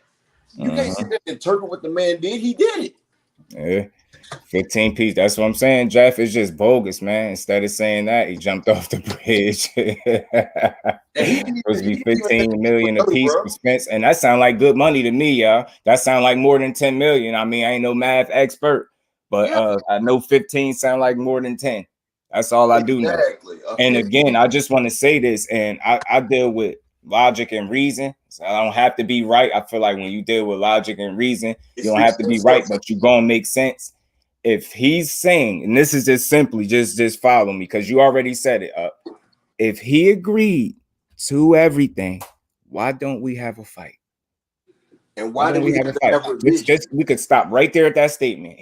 For the people that's pushing that, the 35%, all of that. I don't even care about the percentage. I don't care what it was. He agreed to everything, right? That means everything. Why don't we have a fight? Exactly. It's simple. I deal with logic and reason, bro. Just deal with that point right there. You ain't gotta go no further. If somebody on the other side agreed to everything, why don't we have a fight? So what you trying to say the other guy is, come on, man, that's unlikely. That's unlikely. You know what I'm saying? It's just simple. It's not about blaming. That's why I said it's just about really being able to digest and process the information they put out here the correct way, because they do a lot of misdirection and a lot of misleading. They do it to us all the time. And then we fall for it. We take the bait. We be right up in the comment sections or the platforms arguing with each other. We ain't got to do it like that. We just know from what we seen, how this is playing out. It seems like it's just one more commitment on one side than the other. That's all. Stay busy, cool. You could have told us that though, but you get what I'm saying. And I think at worst, people would have been pissed off, but we would have respected it if you would have said, "Yo, I need to stay busy, tune-up fight real quick until we finish working this out." I don't really feel like I'm hearing that, and I feel like the fight, the longer it goes, the more in jeopardy it is, because he's not sticking around at 47 too long. So it was why like, not do a stay busy fight in June or July? Like, like why wait until the twilight of the fight? Then holler, you need a tune-up fight. When you've been dragging this fight, appreciate like you, Jeff. dragging in negotiations for 7 damn months. You've been dragging. Silverado, salute. Like he been dragging in negotiations. On the table, and it's obvious, but has ace in his back pocket. I mean, that's a way to look at it. Salute to my Brody, T Southern T. How you feeling, Brody? Appreciate you for pulling up. I mean, that's a way to look at it, but I could look at it like, you know, and that's why I say I don't shoot down perspectives, because I know how to have a conversation. I feel you. You could see it that way. Like, he got something in his back. He had a backup plan. EJ put all his eggs in one basket. That's one way somebody could look at it. But for me, I could look at it like he was fully invested and committed. His mind wasn't on nobody else but that one guy in that belt. So that's another way to look at it. So I understand if you don't see it the way I see it. I don't shoot down what you say. If it sounds logical, maybe that could be it. He like, man, I always had a backup plan just in case this didn't happen. Some people would say that's smart. I get that. My mindset is just a little bit different. I just felt like, for me, in my opinion, that's why I say in my opinion, from how I process it, just one guy was really fully locked in on one guy, because he know that's all he wanted. No other fight made sense for him at 47, but that one. So, you know, some could be like, nah, he did this just in case. When you look and you hear the numbers and you hear what he was allegedly, you got to use certain words like that, allegedly would have gotten 15 and you took 10 for a lesser opponent. You got to understand the criticism that you subject yourself to when you make a move like that leave people scratching their heads. It's simple, but I know how, like I said, I'm intelligent enough not to know how to speak on this without tearing down nobody or nothing involved. I'm just going off of what I see, what I observe, and what I believe to be, you know, logical to me, what makes sense to me. And I just seen one guy really being focused and locked in. He's spoken a certain way, but he's also moved that way. And like, he don't say one thing, then do another. He say what it is, then he go do it. And he's done that all the way up until this point. And it's like, I can't think now you gonna fall tuck at the last minute. You get what I'm saying? He's done it. Just got a good crack record. That's why they call him the truth. Everything else is a lie. That's what it is. I talk about that in my videos. I just did a video on this thing yesterday, man. I mean, you could see it's still subjective, because none of us are in their heads. Like, so like the reason I said you can look at it that way, you said that's not the way you look at it. That's what it is. And you can't really make it that, because you don't. And matter of fact, I got this clip, man. And again, I'm gonna play this clip as to why I feel like this fight was made, and the dude explained it perfectly. So I'm gonna play it right out of the trainer's mouth why he felt like that fight got made so easy. And that's, again, to me, like, how long, before I even play the clip, how long do y'all think it took for that fight to get made, though, y'all? And that to me shows intent. There's no way that 1 week. The fight you need is. So they could have sat in that room and made the fight in one day. If everybody was intent on that fight, they should have sat down in that room, locked themselves in that room. You could have got that fight made in one fucking day if everybody was intent on that damn fight, bro. Canelo, see, again, I want to be clear. Floyd did it in one day. Cool fella. I think this is the first time I might have seen you in here. Salute to you. Hope you sub to the channel. But I want to be clear, because the difference between me and not nobody in particular, I don't bash. We hold people accountable. It's a difference. You're not gonna find none of my videos where I'm tearing the fighter down. I get on his ass, especially when it's Canelo. I could go a whole hour easily about what he doing, but I ain't gonna bash him. You get what I'm saying? I ain't gotta bash him to do that. You get what I'm saying? We got into a place where if you rooting for a certain fighter, you accept everything they do. No, we don't have to accept. We don't have to accept this fight, y'all. It's trash. It's a bad fight. It's a very bad fight. For where we at right now in boxing, with Undisputed being one fight away, it's a very bad fight for us, bro. We don't deserve that as boxing fans. Like, you get what I'm saying? And that does absolutely. I will not do bashing because it's counterproductive to my message, man. Now you'll hear me. I ain't gonna be perfect. I say this all the time. I'm not gonna be perfect, but you're not gonna really be able to find content where I'm bashing a fighter. I just don't line up with everybody's viewpoints, especially when it comes to Canelo.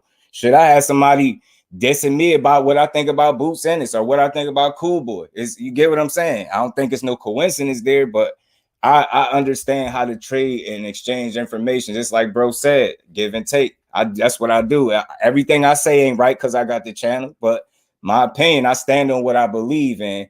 Just bringing Canelo up, that's a guy that's used his status, his star status, to avoid fighters that he know he should have been fought. It's just that simple. I ain't even got to say the word duck. I ain't got to. Just he strategically maneuvered around certain people that he should have been given an opportunity to fight him. Simple.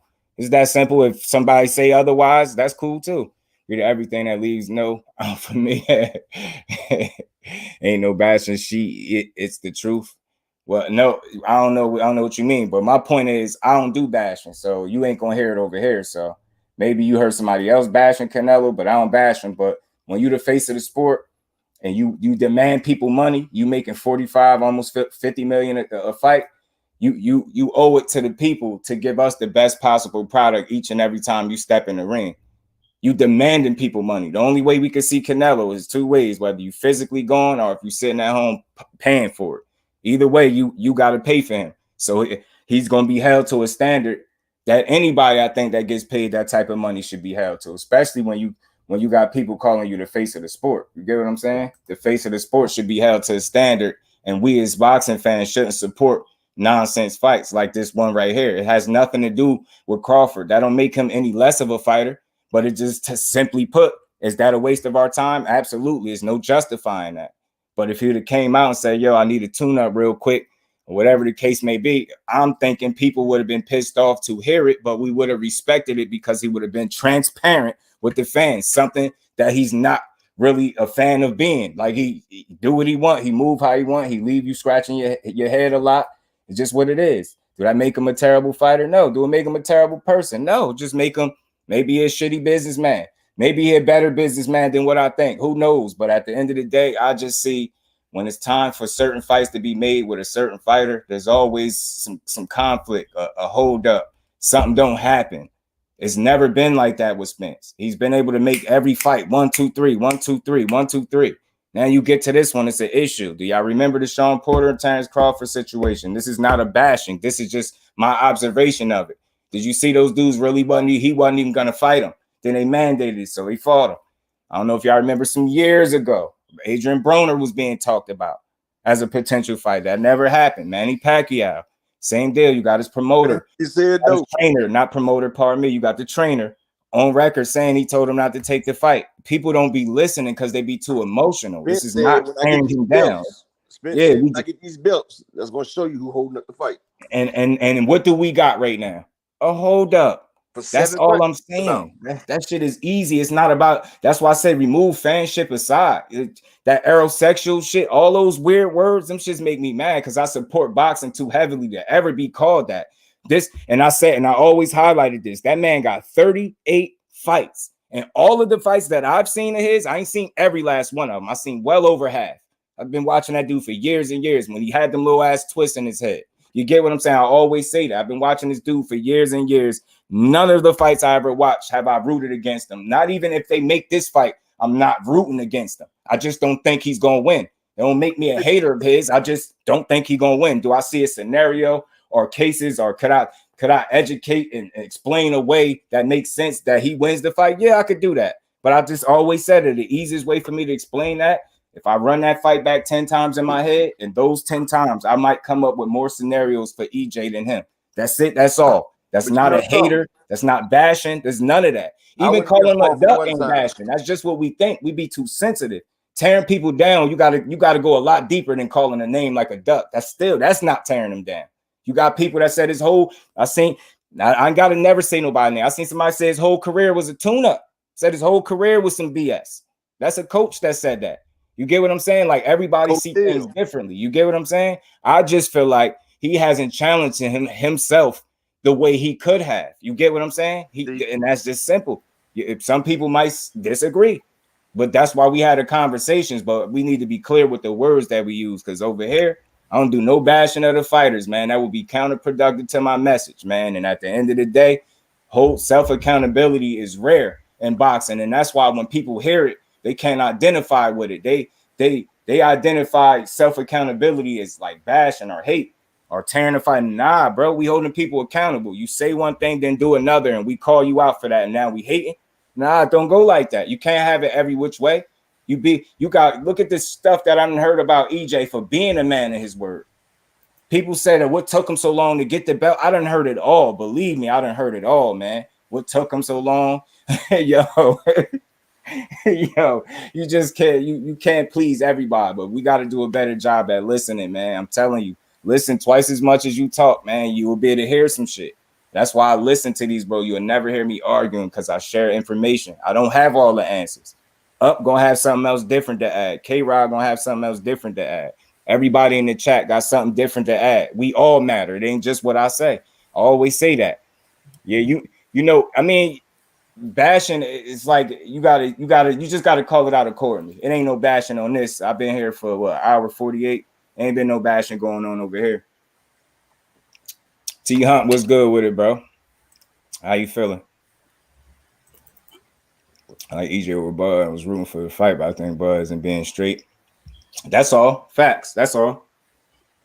I ain't gonna lie. I used too much misdirection. Against Bud the first time I seen Bud, I rooted against him because I was a Yuriorkis Gamboa fan. I ain't gonna lie. Yuriorkis Gamboa was my boy.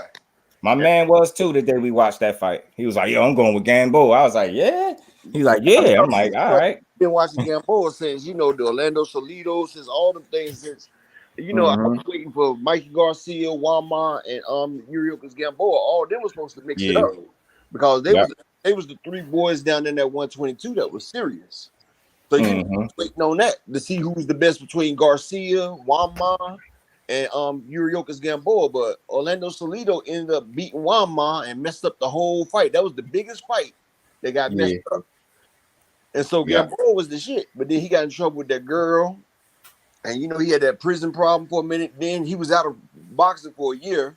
Then they jumped him up 2 weight classes to fight Terrence Crawford. I'm like, who this green bean nigga with the, you know what I'm saying?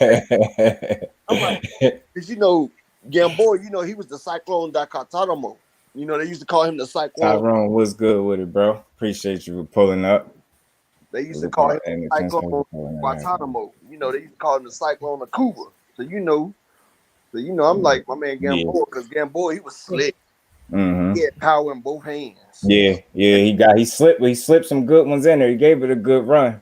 But then he hurt him, and Terrence Crawford shook that shit off, man. Yeah, jumped up 2 weight classes, but I still didn't know who Crawford was. So I said, he about to whoop this nigga.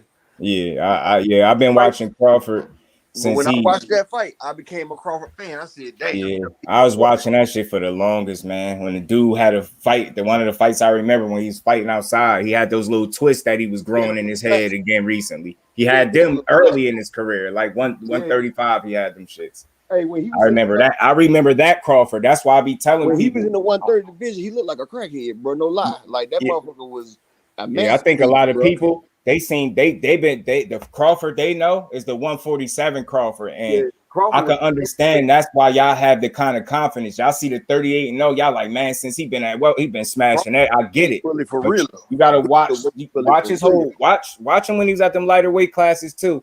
I guarantee you, if you be real with yourself, you're gonna say his shit, or it's a way that he fought at them lighter weight classes that he do not fight currently now at 47. That's just being real with yourself. He was a weight bully down there, Just gotta watch it. He's 5'8" with a 74-inch reach. He was supposed to be welterweight, but he crushed all the way down to 130. As far as that transparency, because I was hearing about that being a potential holdup, like them showing him the books and people saying, well, why this and why that? And again, somebody I could have swore was coming from Rachel Donaire, and she spoke on it. I'm mad I can't remember everything she said, but she was saying what he asking for, you're never gonna get that. To get it for the fight that you're participating in, yeah, maybe that. But what he was asking for, she was like, he would never get that. Only Like, the so IRS will get that. you Only get the what I'm saying? IRS will get That's like you're asking for something that you know you're not gonna get. To me, that's a cop out. That's just one part of it, though. That to me sound weird, and that's what a lot of people were saying about transparency. I'm like, it's funny he using that word, but he's never transparent with the people, man.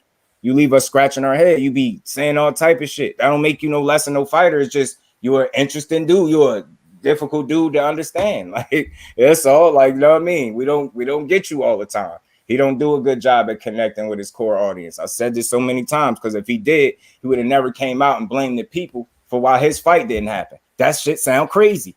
We ain't in them room. We can't do that. Like, I can just say that and say it with confidence is bogus to me. I was like, dude. And then shortly after, he said the UK fans was the best. Like, that's playing in my head. I'm like, so you diss your own people? Yeah, man. He be doing it. He know how to disconnect with the people, but that don't make him no less than no fighter. He's still a hell of a fighter, but he got to get his ass in there with EJ so boxing could get this breath of fresh air that everybody need. We need like a reset. You get what I'm saying? I feel like them two dudes fight. Everybody, y'all could be emotional, however y'all gonna feel after the fight, win, lose, or draw. Then boxing and get back to boxing, man. That fight need to happen so people could just see. Like, man, we all need it. You know what I'm saying? Either, and I believe he didn't see either. Now, Warren, I'm with you, bro. I'm with you. It's definitely feel like it's some doubt there. That boy too light in the ass for Errol. He been saying it all the time. Kurt saying it all the time. Alex, what's good with it? Alex, how you feeling, bro? Yeah, salute to Rachel Donaire for giving these platforms like us, you know what I mean, her time and shit like that. And she has always something good to add, man. It's just dope. It's dope that she and like I said, doing that digging, man, and that situation just seemed funny. But we're gonna see how it play out. And but we all at one point just wanted to see the fight. Yeah. Fans of both. See, that's why I could rock with anybody that understand that. We fans of both, bro. This is not like. And I'm more so I'm a supporter of both. And why I don't like calling myself no fan, because I feel like fans oftentimes they just change like the weather do. You know what I mean? Fans, they just looking for the next dude that ain't lost yet. Say one of them dudes lose, then they write off. Look, all it took was Keith Thurman lost one time. Manny Pacquiao. People talk about that dude like he got 5 or 6 losses or something. Like, hell, you know what I'm saying? That's all it takes is for something not go right and the fan be right off you and on to the next dude. I'm more of a supporter. You behave like a fighter, move like a fighter, win and lose like one. I'm going to rock with you and support you, win, lose, or draw. A1, my bro, what's good with it, bro? How you feeling? Appreciate you pulling up. To have transparency. Cover. Oh, hey, Hunter. No, you're not, bro. Appreciate you for adding that. No, you're not. You're not wrong. You're exactly right. You're exactly right. To my knowledge, anyway. To my knowledge. And me and somebody was having a conversation about that a couple days ago. That does cover them. So it's like, but a lot of times we don't do that extra research that is needed to be educated in a certain area. So a lot of times people be in arguments that they're not equipped to have. Everybody think they know everything. Just don't do that. If somebody get up on this panel and they have information that I don't have, I'm going to look forward to sharing it. I ain't gonna sit here and try to make it sound like I know everything. But to my understanding, he will be covered under the Ali Act. So that transparency stuff that he's talking about, it just, again, when you look at that seemed like another reason to try to not make the fight to me. It's like maybe some doubt on your side, or maybe you buying time. I don't know what you was doing. But it's up to our interpretation. You get what I'm saying? Somebody else might see it so much differently than me, but I'm not gonna tell them they wrong. I'm gonna just say I don't see it that way, and it's all good. Then we just move on. We going shit. I mean, I don't know, man. It's just that fight just seemed like it's never gonna happen. Yo, Just. What's good, K-Rock? Can I chime in on this? All right. Well, first of all, I'm just gonna say fuck Terrence Crawford, hands down. Piece of shit, motherfucking wannabe thug, dick rider. I salute it. Act like he's like the toughest motherfucker from fucking Omaha, Nebraska. A city that doesn't even have anything but Napoleon complex. Yeah, like Omaha, like it ain't shit compared to any other city. To the like American I guess like a viewpoint, but but as far as what I'm gonna say, Terrence Crawford is probably one of the most mentally retarded people on earth when it comes to business. And then on top of that, he has no personality to be like a man of his word. He don't want to get hurt, bro. Like what people feel. Yeah. What people don't want to realize. I mean, I'm a Spence. I fuck with Spence, but you know that man. He did all. Can I finish? Yeah, let me just say one thing, bro. And I'm about to get off. But you know, he did all that talking and everything. But now he really realized he ain't get the same Spence he thought he was gonna get. He seen what that man did to Ugas, and he tucked his damn tail. Yeah. Hey, just do. I'll be back in about like 10 minutes, bro. Mike was good with it. Appreciate you for pulling up. Go ahead. Yeah, but back to what I was saying, like, you know, Crawford has no manhood. He's like, you know, he's proven himself not to be, you know, like a man of his word, because, you know, when you've seen him come onto the scene, he's always been like a very quiet person, which, you know, to me, you know, from my own first impressions of Crawford, like, I thought of him to be like a pretty laid back person. He just seems to be like the type of guy where, you know, he had like a good backstory. You know, he got into boxing basically through, you know, one of his relatives, but primarily like the only reason why he was ever in the sport was mainly because, you know, Crawford had no other, you know, career to really look at, because, you know, as far as what I heard, he was primarily like a criminal, you know, at best. But, you know, I don't basically put that like you know, put that label onto everybody, but Crawford doesn't seem to be like the type of guy where, you know, he doesn't really do anything, you know, out of like the regular to be viewed as like a unstable person. But the thing is like, you got into boxing because you had no other way to think about, you know where your career could be. So, you know, boxing basically picked you up, you know, basically from the ground up. But Crawford didn't have like I guess like the right support system like around him, because it's like Bomac pretty much admitted, you know, to himself that he just picked up Crawford, you know, when Crawford was, you know, looking for like a new way out. So, you know, Crawford wasn't really, you know, into boxing, you know, as many people say he was. It's just that, you know, he was naturally talented at it, and Bomac decided to take advantage of him. And ever since then, you know, like, you know, look at where everything's at. You know, Bomac is, you know, like that type of person where, you know, he like, you know, he uses Crawford. He says things, you know, like about Crawford that doesn't really make any sense. And it seems like Crawford, you know, he has that type of mindset where he likes to be dependent off of other people's, like, you know, mistakes, or basically, you know, be the type of man that he's not being responsible for his livelihood, and he just tries to blame it onto other people. Yeah, that like basically it is. Yeah, like he just blames it onto other people that shouldn't need to be blamed for, like, you know, for what they did wrong. And Crawford clearly showed that with, you know, how his energy was towards certain fighters, where, you know, he doesn't want to challenge himself, you know, up against like the upper echelon talent. And, you know, he's just like, you know, he's just that type of dude where, you know, he's not confident in himself. Because if he was, you know, Crawford would be taking everybody out right now. Yeah, true, Tyrone. Yeah, facts. I agree with you, K-Rod. You make great points, man. It's just what it is, and I think people gotta just not be emotional, not take what somebody else thinks personal. It's not personal. If you think something differently, it's all good. I mean, it's a lot. It's just no defending this move. It's no real explaining it. It just looks. It's a bad look. You're too good. And like Tyrone, like you said, bro, facts. If you got a chance to become two-time undisputed, you one fight away from that, and not even to try to be funny, you didn't even have to do the real heavy lifting on your way there. You got your one belt and beat up a lot of people that you were supposed to beat. Just call it what it is. You were supposed to beat these people.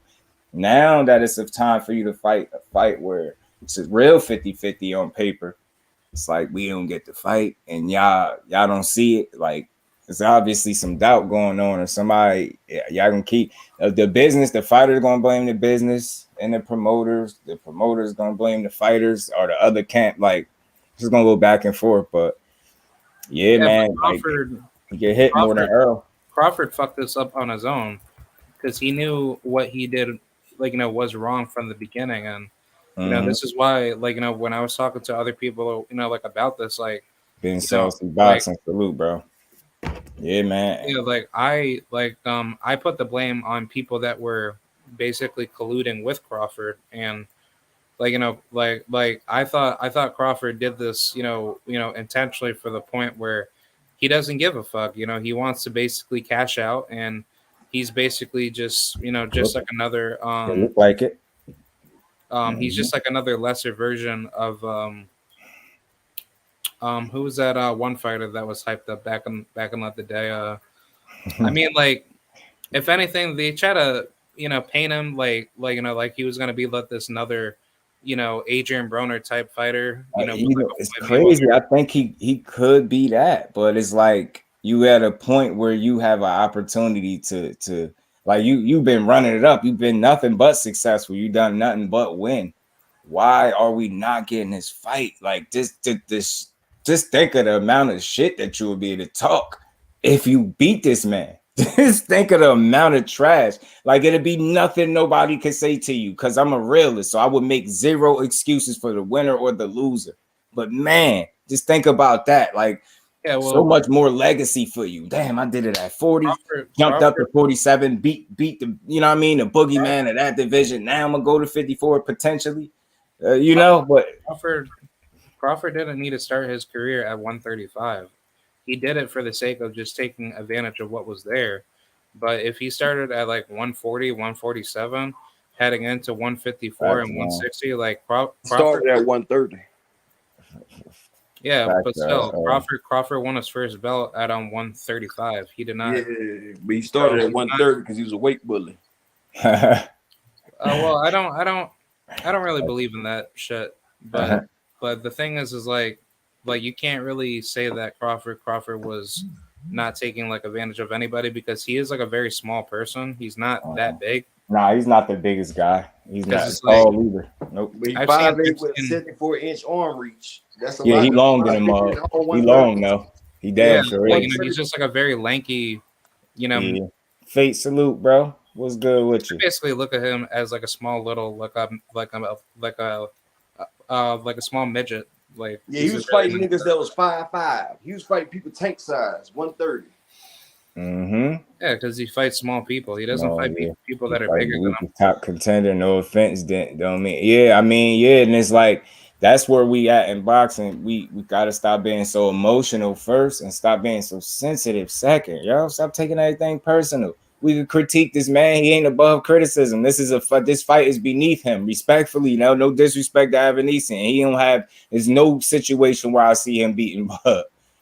Power punch that I think it's none of that. It's just like it's gonna be one way trash. The way Lamont Peterson watched Eimantas. You know what I'm saying? Eimantas terrible. Duck boots. You know what I'm saying?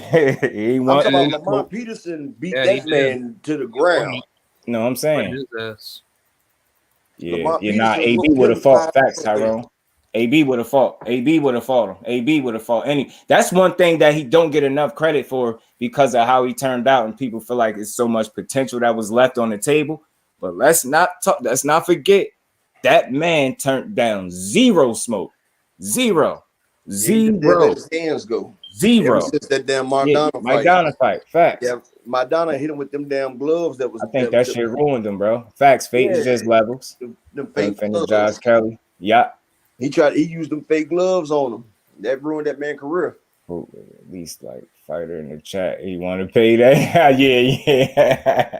Yeah, that's Canelo. I'm telling you, that shit is classic, man.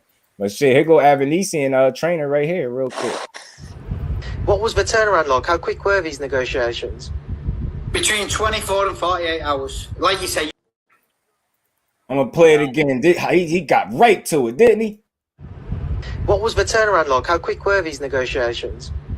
Between 24 and 48 hours. Like you say, you'd have seen Frank on the Thursday. I think it happened on the Thursday, but with a time scale in America. So he had a bit of a long night the Thursday night. If I remember rightly, it was a long night the Thursday night. When two parties want to fight, it's easy to make. They had their ideas, we had ours. We found happy mediums on some things. We dug our heels in on others. It was a pleasure to deal with, and easy, no problem. They wanted this, we wanted that, and we got it done very quickly, mate. Happened, like you say, out the blue. You hear what he just said? We wanted it. 24 to 48 hours, they got it done. So you telling me, and just this is again, you could interpret that differently. You could say, well, he ain't put all his eggs in one basket. He's smart as hell for having a backup plan. That sound like that was the fucking plan. How fast they got it done. That sound like that was the plan. And I ain't even got to call him the D word. But at the end of the day, we know what time it is, man. You can't. I just will say this: you can't defend a move like that. He's too good of a talent to be wasting it in there with him. He could have fought somebody else. It ain't have to. If it should be who we know it should be, but if not him, then it should have been somebody that was worth your time. This dude not gonna be worth your time, and that's all it is. Virgil said he don't even care if he's not ready, he'll do it. Yeah, I had played a little clip fake earlier from Virgil, man. He said it. He said he'll fight like whoever, and Oscar was saying something about him having to work with other promoters to make the fights happen. He said the problem with Virgil is he got to force people to fight him and shit like that. So that's what they've been doing, forcing people. So I said, I don't think you'll have to force Boots, but that's just my opinion. I think all you got to do is let Boots know you want some smoke with him, and he'll fight you like tomorrow, like fight. So we gonna see.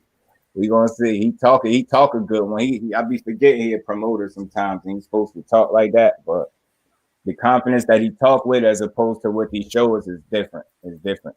Like he didn't even have to fight McKinson, and he wanted to fight that dude, and that just wasn't a winnable fight for McKinson and me. 2 knockouts, no. If you wasn't even gonna be able to hurt Ortiz, I don't know how you was gonna beat him. Terry, what's good with it, Terry? Yeah, AB. Oh, dang, he popped off. Yeah, AB. Yeah, I think the lack of discipline is what caused AB to be higher than what he needed to be. I was trying to have a conversation on that a couple lives ago, Mike, about because somebody suggested him moving. I mean, getting some help from Malik Scott, and I know why they said it. I get it. Like I get it.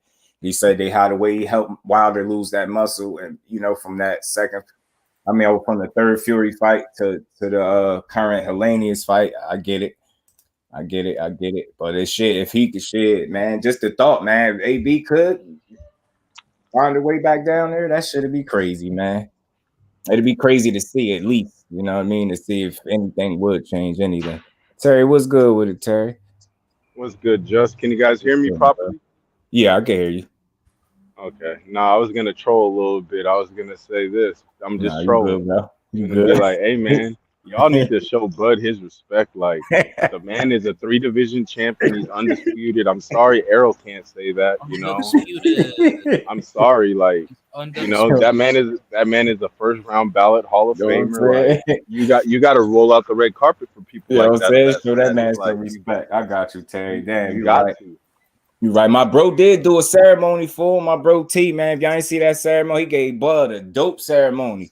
You know what I'm saying? He gave him a dope ceremony, bro. Right, Paul? What's good with you? Appreciate you for pulling up. You said what you think about Stanionis. I think Stanionis gets beat up pretty bad by Spence. Pretty good. I think he could be tough. He could be tough, but I don't think he's gonna win many rounds. I really don't. Style-wise, I think I hate to say tailor-made, but I don't think he ain't gonna present no type of issues for Spence respectfully, and he's a good fighter, but it's like we always say, it's levels. I think it's a solid fight. It's definitely better than David Avenue. So I mean, David Avenue's a dangerous fighter. It's a heavy puncher right there. You know what I'm saying? I think he poses more of a threat than Errol. Me too. I think so.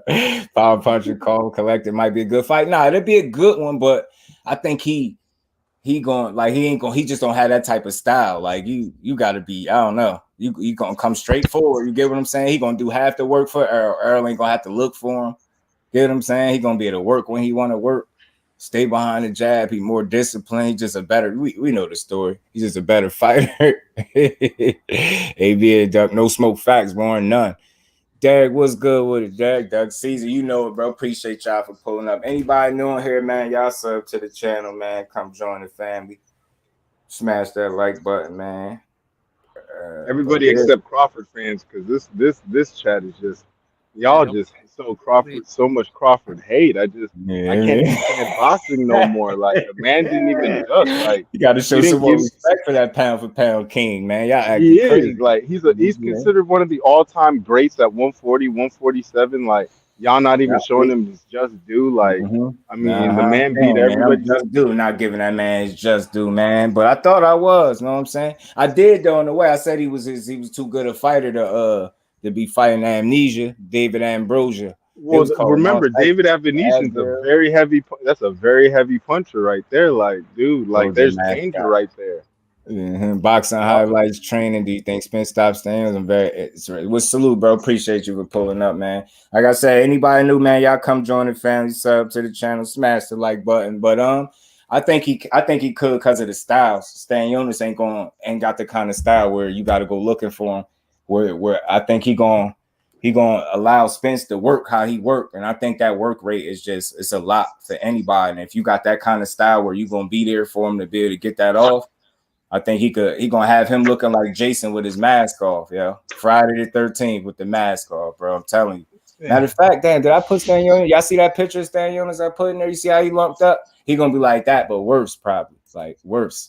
I think Spence do stop him. A later stoppage. He undefeated. He tough. I see a later stoppage. If not, he gonna be tough as hell. He gonna take a lot of punishment, and he probably never be the same fighter again. If he make it, I'm gonna say that too. If he make it 12 rounds with Spence fighting away in my mind, I think he gonna fight. He gonna be changed for the rest of his career. Either that or he getting stopped late. I think Errol's gonna duck him just like Boots ducked Janabek. That's what I think.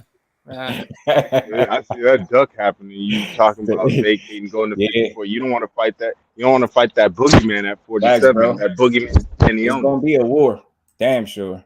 Why they go from Russia to Armenia in 2022, but it's good things to change. NC Conquest, what's good with it, bro? How you feeling? Was ranking, man, Derek, the world may never know. That's like asking how many leagues do it take to get to the Tootsie Roll center of a Tootsie Pop. The world may never know. And if his rank is anything high, you got to question it from the rip. You got to question. He deserved it. He's knocked out his last 6 opponents. Who else is stopping people like that? He do deserve that homecoming, man. You're right. You do need a little easier fight. Yeah, you know what I mean? For the Errol ain't stopped his last 6 opponents, but that man did. High quality opponents. What's good, Brody? Boots wants the smoke. Yeah, Boots is the smoke at this point. Stanionis is marked up in that pick because of the head bumps from Butte. But like just picture him looking like that, minus the head bumps with actual punches and looking a bit worse. You know what I'm saying, bro? He tough though. He tough. He can fight, but it's just levels. Boots is special. I think he's a generational talent. I always say that. And I just can't wait till you get the opportunity to show it. So I ain't got to argue with people. Like I had some real wild comments that I still might come back and do a live about to show you how mad people be at me because I rock with Boots. I ask dude, what do you think Virgil Ortiz does in the ring that's better than Boots Ennis? I'm really trying to have a conversation. He said some wild stuff to me. I snapshotted it though, so I can remember. Virgil got way more heart than Boots. He's a better finisher than he got more dog. You know what I'm saying? Yeah, Butte was solid, definitely. Errol breaks Isaac's big difference. I'm telling you. And if he gonna be there for that, he gonna be lumped up everywhere, yo. He gonna like Jason Voorhees without the mask. Swollen lump, just like man, he gonna look crazy. Game day gave him 1-2. It was just Eugene, Oregon. Oregon diz up. Damn, I almost forgot about that. EJ dig to the body all fight because of that high guard. Facts. And then you're gonna see that high guard come a little bit lower. And that's when them uppercuts gonna come. I could see him stopping him late. Yeah, I definitely could. With him being lumped up and just getting pounded on, I could see it. He tough though. So if he make it out the fight, he probably never be the same again. I'm gonna say that too. Remember, I really like Spence a lot. He got his eyes broken too. Man, Spence, man, he's just somebody. I forgot who that. Oh, that was Chris Van Heeren talking about fighting Spence is like getting into a car wreck. The way he was describing it sounded like he got into a damn car accident. I'm like, yeah, the dude physically could change you. Or you have to kill him. Yeah, he's a tough dude. Bud can literally physically change you too. Especially with that sharp counter punching and that elite like almost Deontay Wilder like knockout power that he possessed. Like it's like And man, it's see, gonna the be tough. 147 division should have never allowed him to get up to, fully growing out. Never let him grow into that weight, like he said. Spence over all of them. Me too. Right now, yeah. Another 2 years or so, that starts to change because the longer you make Jaron Ennis wait, the worse it's gonna get. He already tired of people talking. Where Boots at, man? Where Boots? Last time, where Boots at? I'm tired of anybody. I don't care who it is.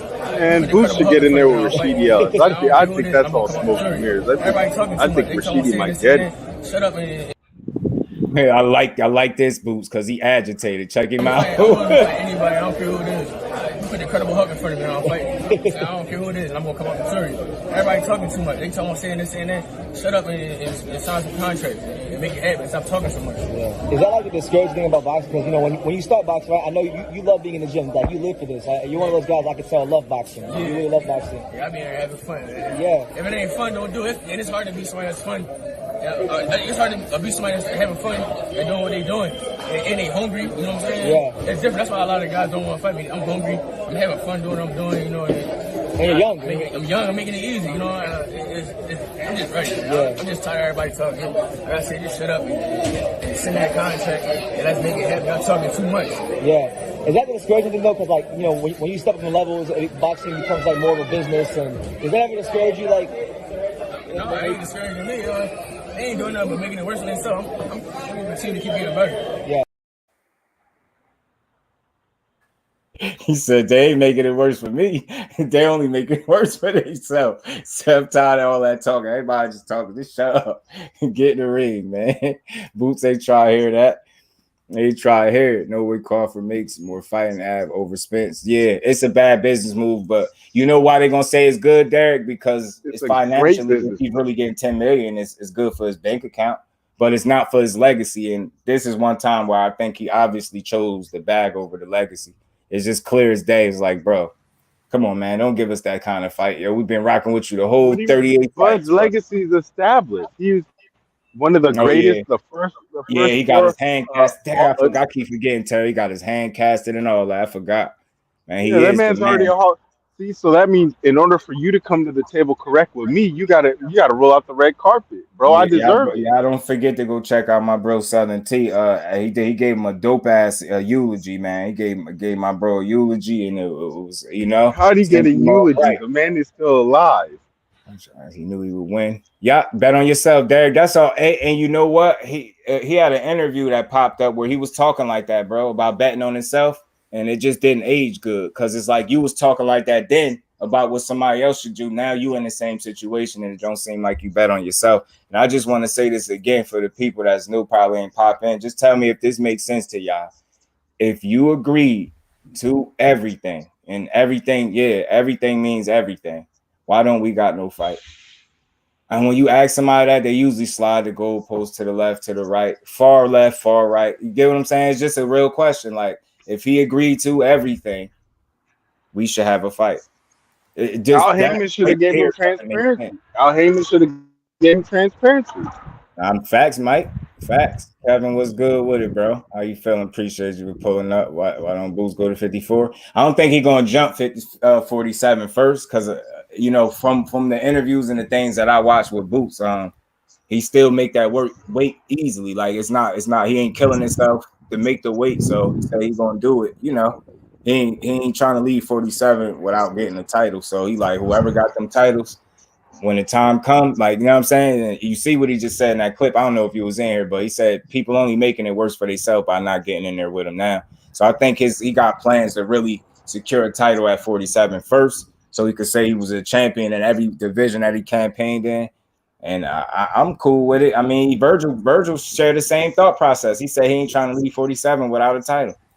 And I definitely watched that. That's why I like listening and catching all these little interviews and little clips. They always say some stuff that you might forgot they said, well, you might have to play it again. But he spoke on Boots. Oscar De La Hoya just spoke on Boots the other day. He said we got to work with each other and make these fights happen. But that don't sound like he trying to make this fight happen because you ain't got to force Boots to get in the ring with Virgil. And I think he smashes Virgil late too, knock him out. bad. I think it'll be bad. I think he's gonna hurt Virgil if they fight. More than 10 fighting Spence. Yeah. That's what the word was too, bro. There he's supposed to get around 15 or something. So it's like you took less money and a lesser opponent. So you know what I'm saying? But Bud is gonna make all that back on the pay-per-views. We gonna support Bud. We gonna support Bud, and we all gonna pay for the fight. It's only $40. I didn't know you guys were that broke that y'all can't afford $40. Like, damn, y'all got cell phones and everything, but can't afford $40. You know better yourself. You already completely over. Y'all really not fans of boxing. Y'all fans of boxers, not of boxing. Jay, what's good with it, Jay? How you feeling, bro? Yeah, Ugaz is proof how powerful EJ is, and I told people just listen to what Danny Garcia said. Not only the jab, what's good with it, Jay? Not only the jab, he said Spence like 3 times stronger than the rest of these dudes he faced. That's saying something. That's saying something right there. Physically, like his body just strong. Can't do what you want. You know what I'm saying? Could he fight in both weight classes? Oh, you saying boots? I guess he just taking it one thing at a time because he already a naturally big dude, and I think it'd be dangerous for him to play in both weight classes. I think because his size naturally, when he go up, it's gonna be best to stay there or go up from there. You get what I'm saying? I think going back, it'd make it difficult. Floyd, I think, was able to do it, number one, because he just got gifted, and 2, he's a naturally smaller guy, and because he was so gifted, he was able to play with heavier weight classes that he probably wasn't even supposed to be in, especially with and he played around, what was that, 50, what was it, 54 he fought at, what was that, 52, 54, one of them weights, and he ain't that big a guy, so I think, Floyd just being a one-on-one type of talent. But Floyd ducked Gennady Golovkin when he said come up for more. So remember that. Floyd is a duck too. Facts. Damn, my bad, y'all. Let me scroll all the way to the bottom. My bad. Didn't duck Triple G. Did he duck Winky Wright? Triple G. You know what I'm saying? Oh yeah, Paul Williams too. Yeah, Paul Williams. Man was a duck. Man, he ducked Manny. Look how long he ducked Manny. He waited Manny out. You know what I'm saying? He aged Manny out. Even though Floyd is older, he still aged Manny out. You know what I'm saying? They was killing me with them excuses. I'm like, yo. Yeah, when Manny didn't want to take the drug test. Yes, bro. Like that's how Manny ain't never failed a drug test before. Now you need me to do all this stringent testing. Like, come on, man, stop all that. I've been getting. Nah, man. You got a special talent over there, bro. When you the A side, you obviously want to make sure that it's on an even playing field. Mm-hmm. It was just like Keith Thurman. That was an even playing field. You saw what happened. Yeah, Thurman didn't even have drug testing made for that fight. Man, Thurman shot himself in the foot, and literally when he opened his mouth, I don't care about no drugs. I said, why you don't tell nobody that? You don't tell nobody that.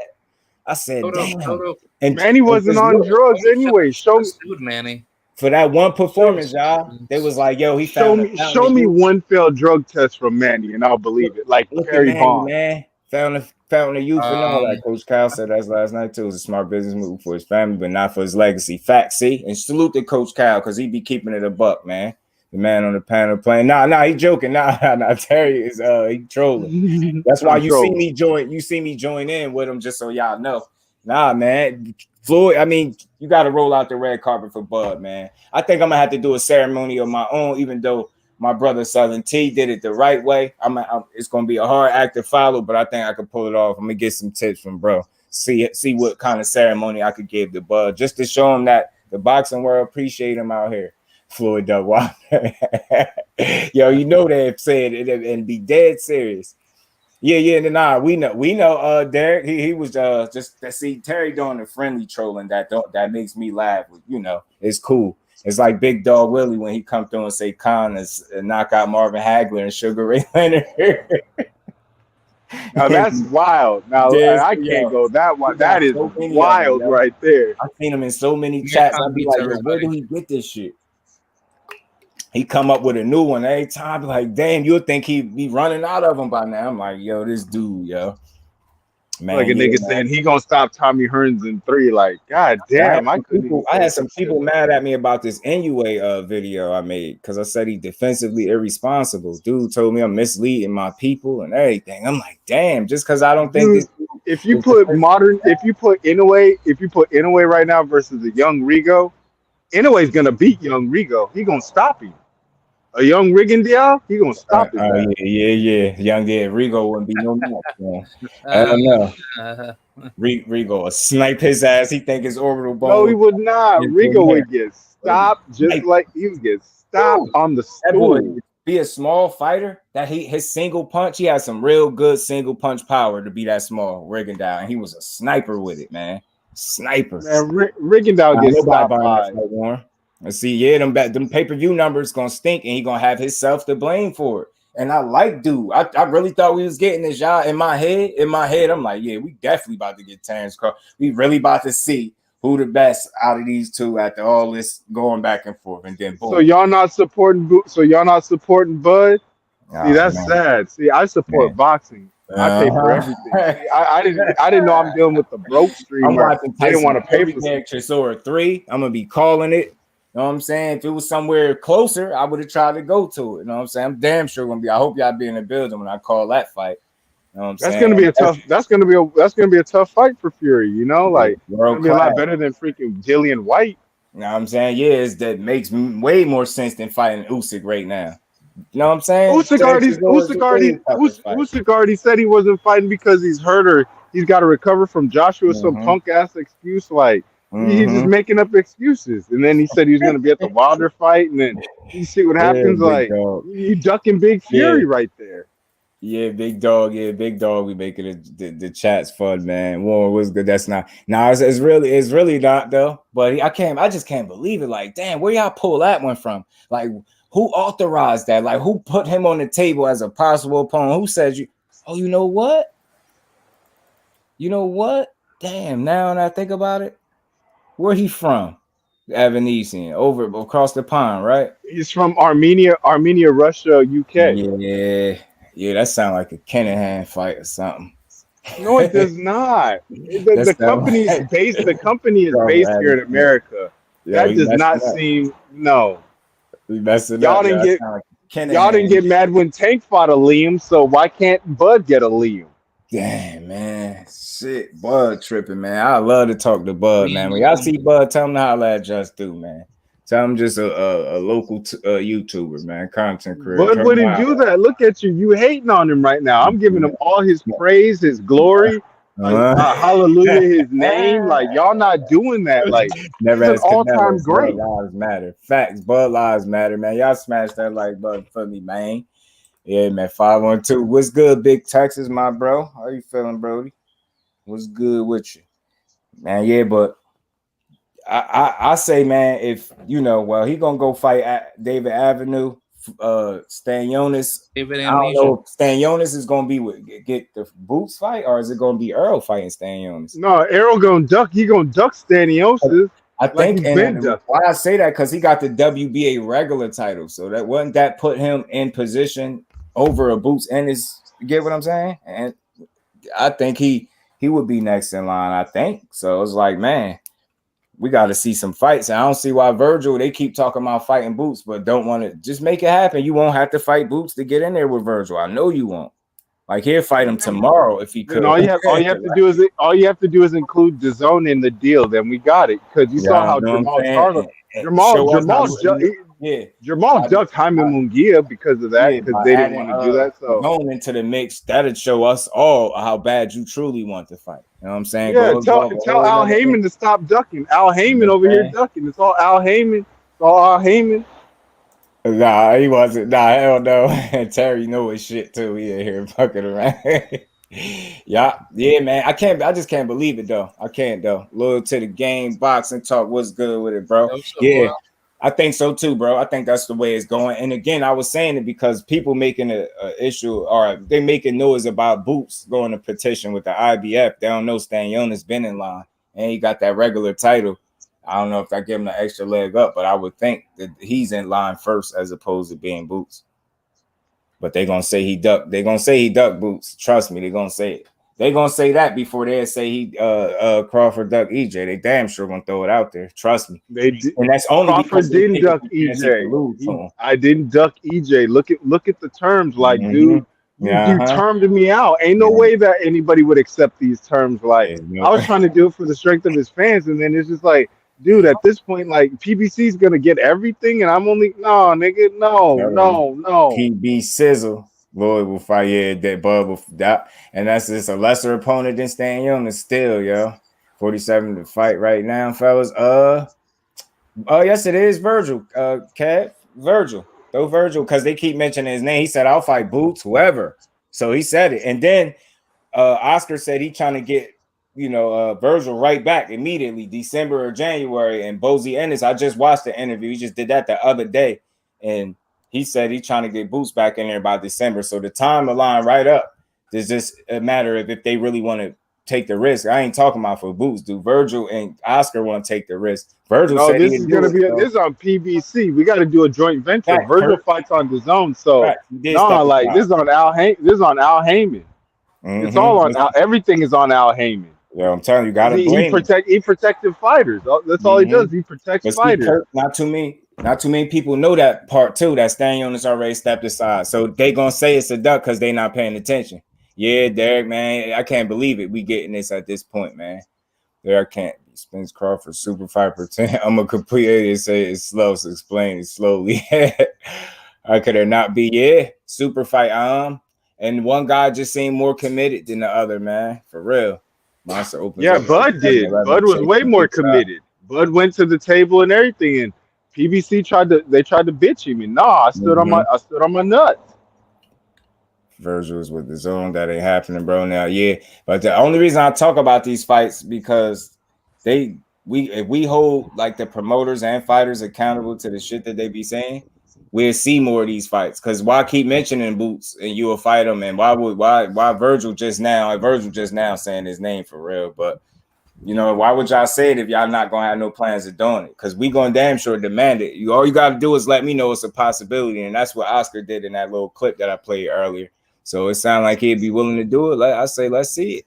I'm an advocate for seeing a good ass fight, y'all. I'm telling y'all. Yeah, they paid him step aside money up to make the Ugas unification facts. And he got the WBA regular title, which will put him in line over Boots Ennis. For the people that is not as unaware of that they think that's gonna be a duck and it's not. He gonna beat Stanionis up, probably go to 54. Mel Charlo probably gonna go. You can't say that because then Gervonta Davis has the world title. Why ain't he fighting Devin Haney? He ducking Devin Haney.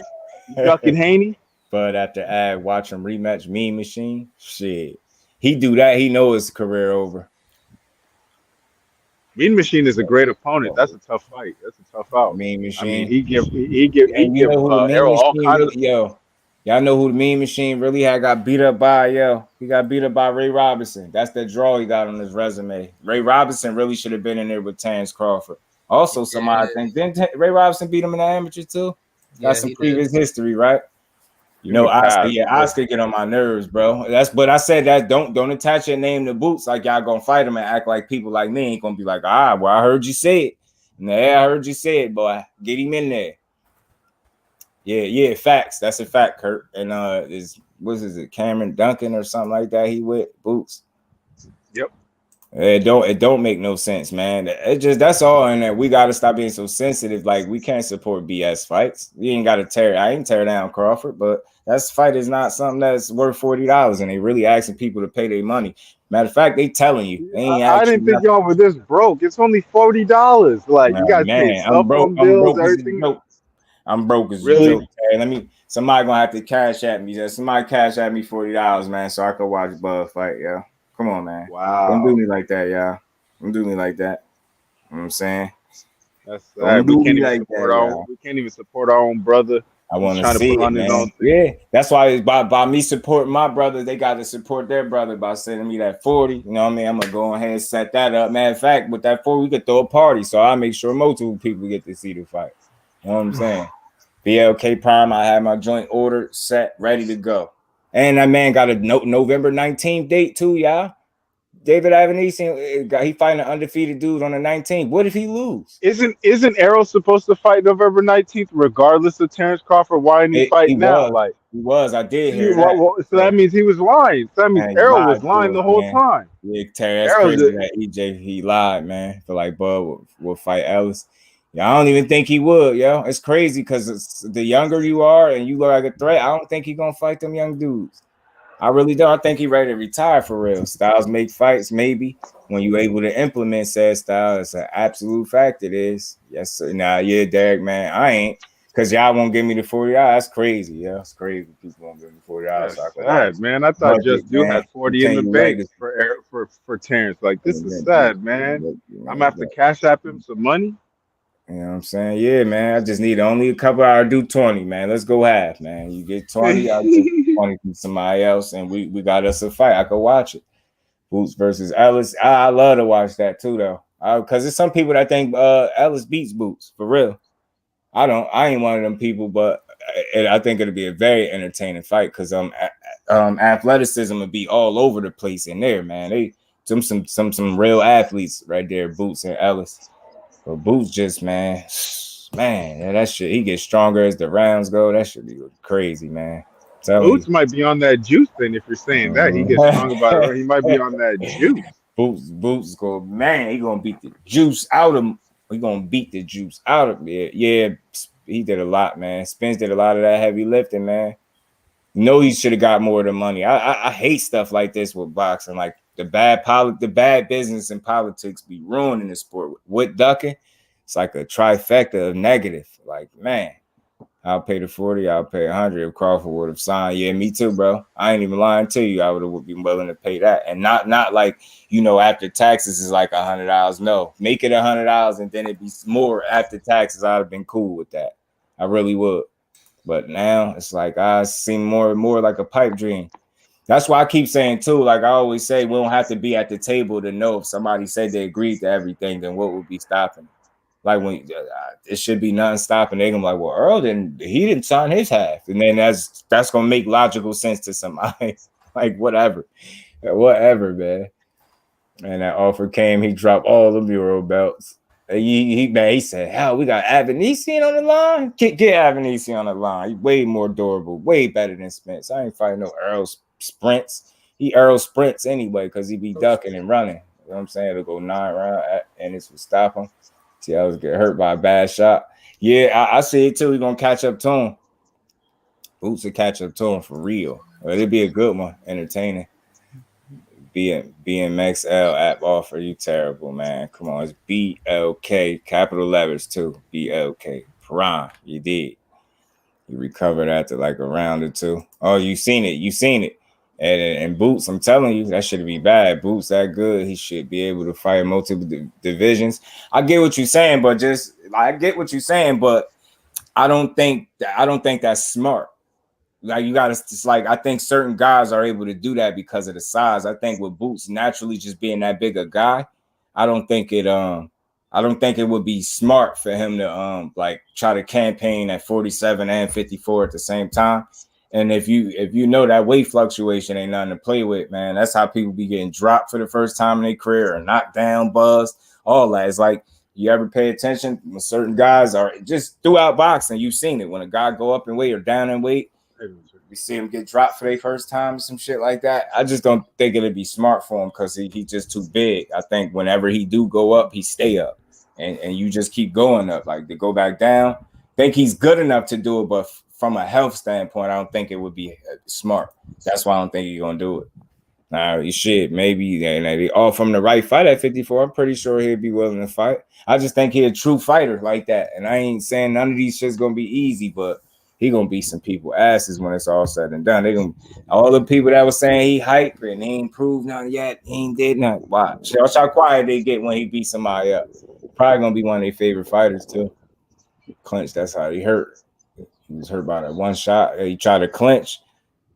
I don't know if dude was a part. And I'm telling you, bro. Like I've seen some holes. Everybody got holes, but I seen more.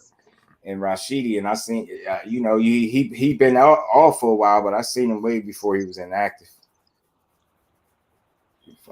Boots. Nah, that's not an excuse. That's real, bro. That's not no excuse. Why? And again, that's where we at in boxing. Why should he have to do that? Why should he have to do that? That's not nothing to play with. You big, like you don't play with your weight like that. You don't shrink yourself back down. Boots gonna go where he's supposed to go and stay there when he need to stay there. That's not an excuse. That's ignorant to play with your weight like that. Once you go up, you stay your ass up. Like ain't no go up, go back down in weight, come back, go back up. That's how you get your ass stretched. Knockout, what's good with it, Knockout? Oh man, chilling, bro. How you doing, dog? What's up with you? I'm cooling. I'm in here chopping up. More people will get to know Boots. I get you, but like I said, he's just too big to play with his weight like that. When he go up, I think he's gonna stay up.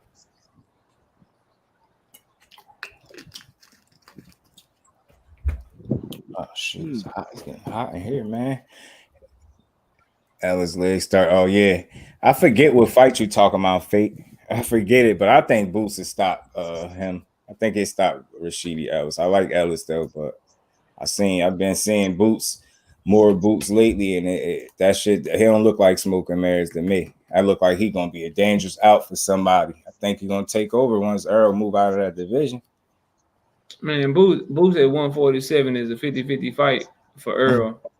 Yeah, right now it is. That dude can fight, dog. Like if you know, you know. That man can fight.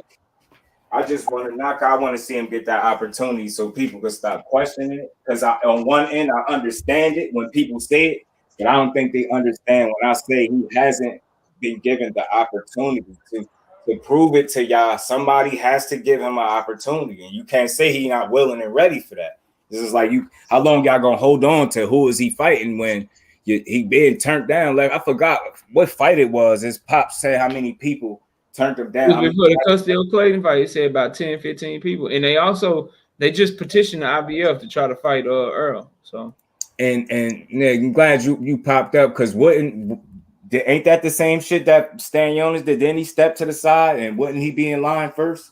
Then Stanionis is first, but Boots is going. That's what I'm saying. I thought so. Because the WBA ordered Stanionis, they ordered that shit way back in February when Ugas had the belt. So they up first. They ordered that tournament in February, and it was supposed to be Jamal James versus Butayev, Ugas versus Stanionis, and then the two winners fight each other. Jamal James fought Butayev and lost. So that's how Butayev ended up fighting Stanionis. But Ugas, they was able to pay Stanionis step aside money for Ugas to be able to fight Errol. So that mandatory is still there. That mandatory is still called. So for all this, I got some content dropping on it with all this shit that people may be hearing or maybe saying to y'all about now Errol is ducking Jaron Boots in this. If he fights Stanionis, it ain't that, bro. It's that the WBA's mandatory is up first. So sir. That's what I was saying before you jumped up here too. Yeah. So is Errol gonna duck Stanionis and go to 54? I mean, if he go to 54, I wouldn't say it's a duck at all. The man won an undisputed. That's a duck like Andre. That's a duck. No, it's not, bro. He fucking with anyway. Knockout. He know it ain't. I'm joking. Yeah, he's fucking with you. But I like having these conversations because we could get somewhere.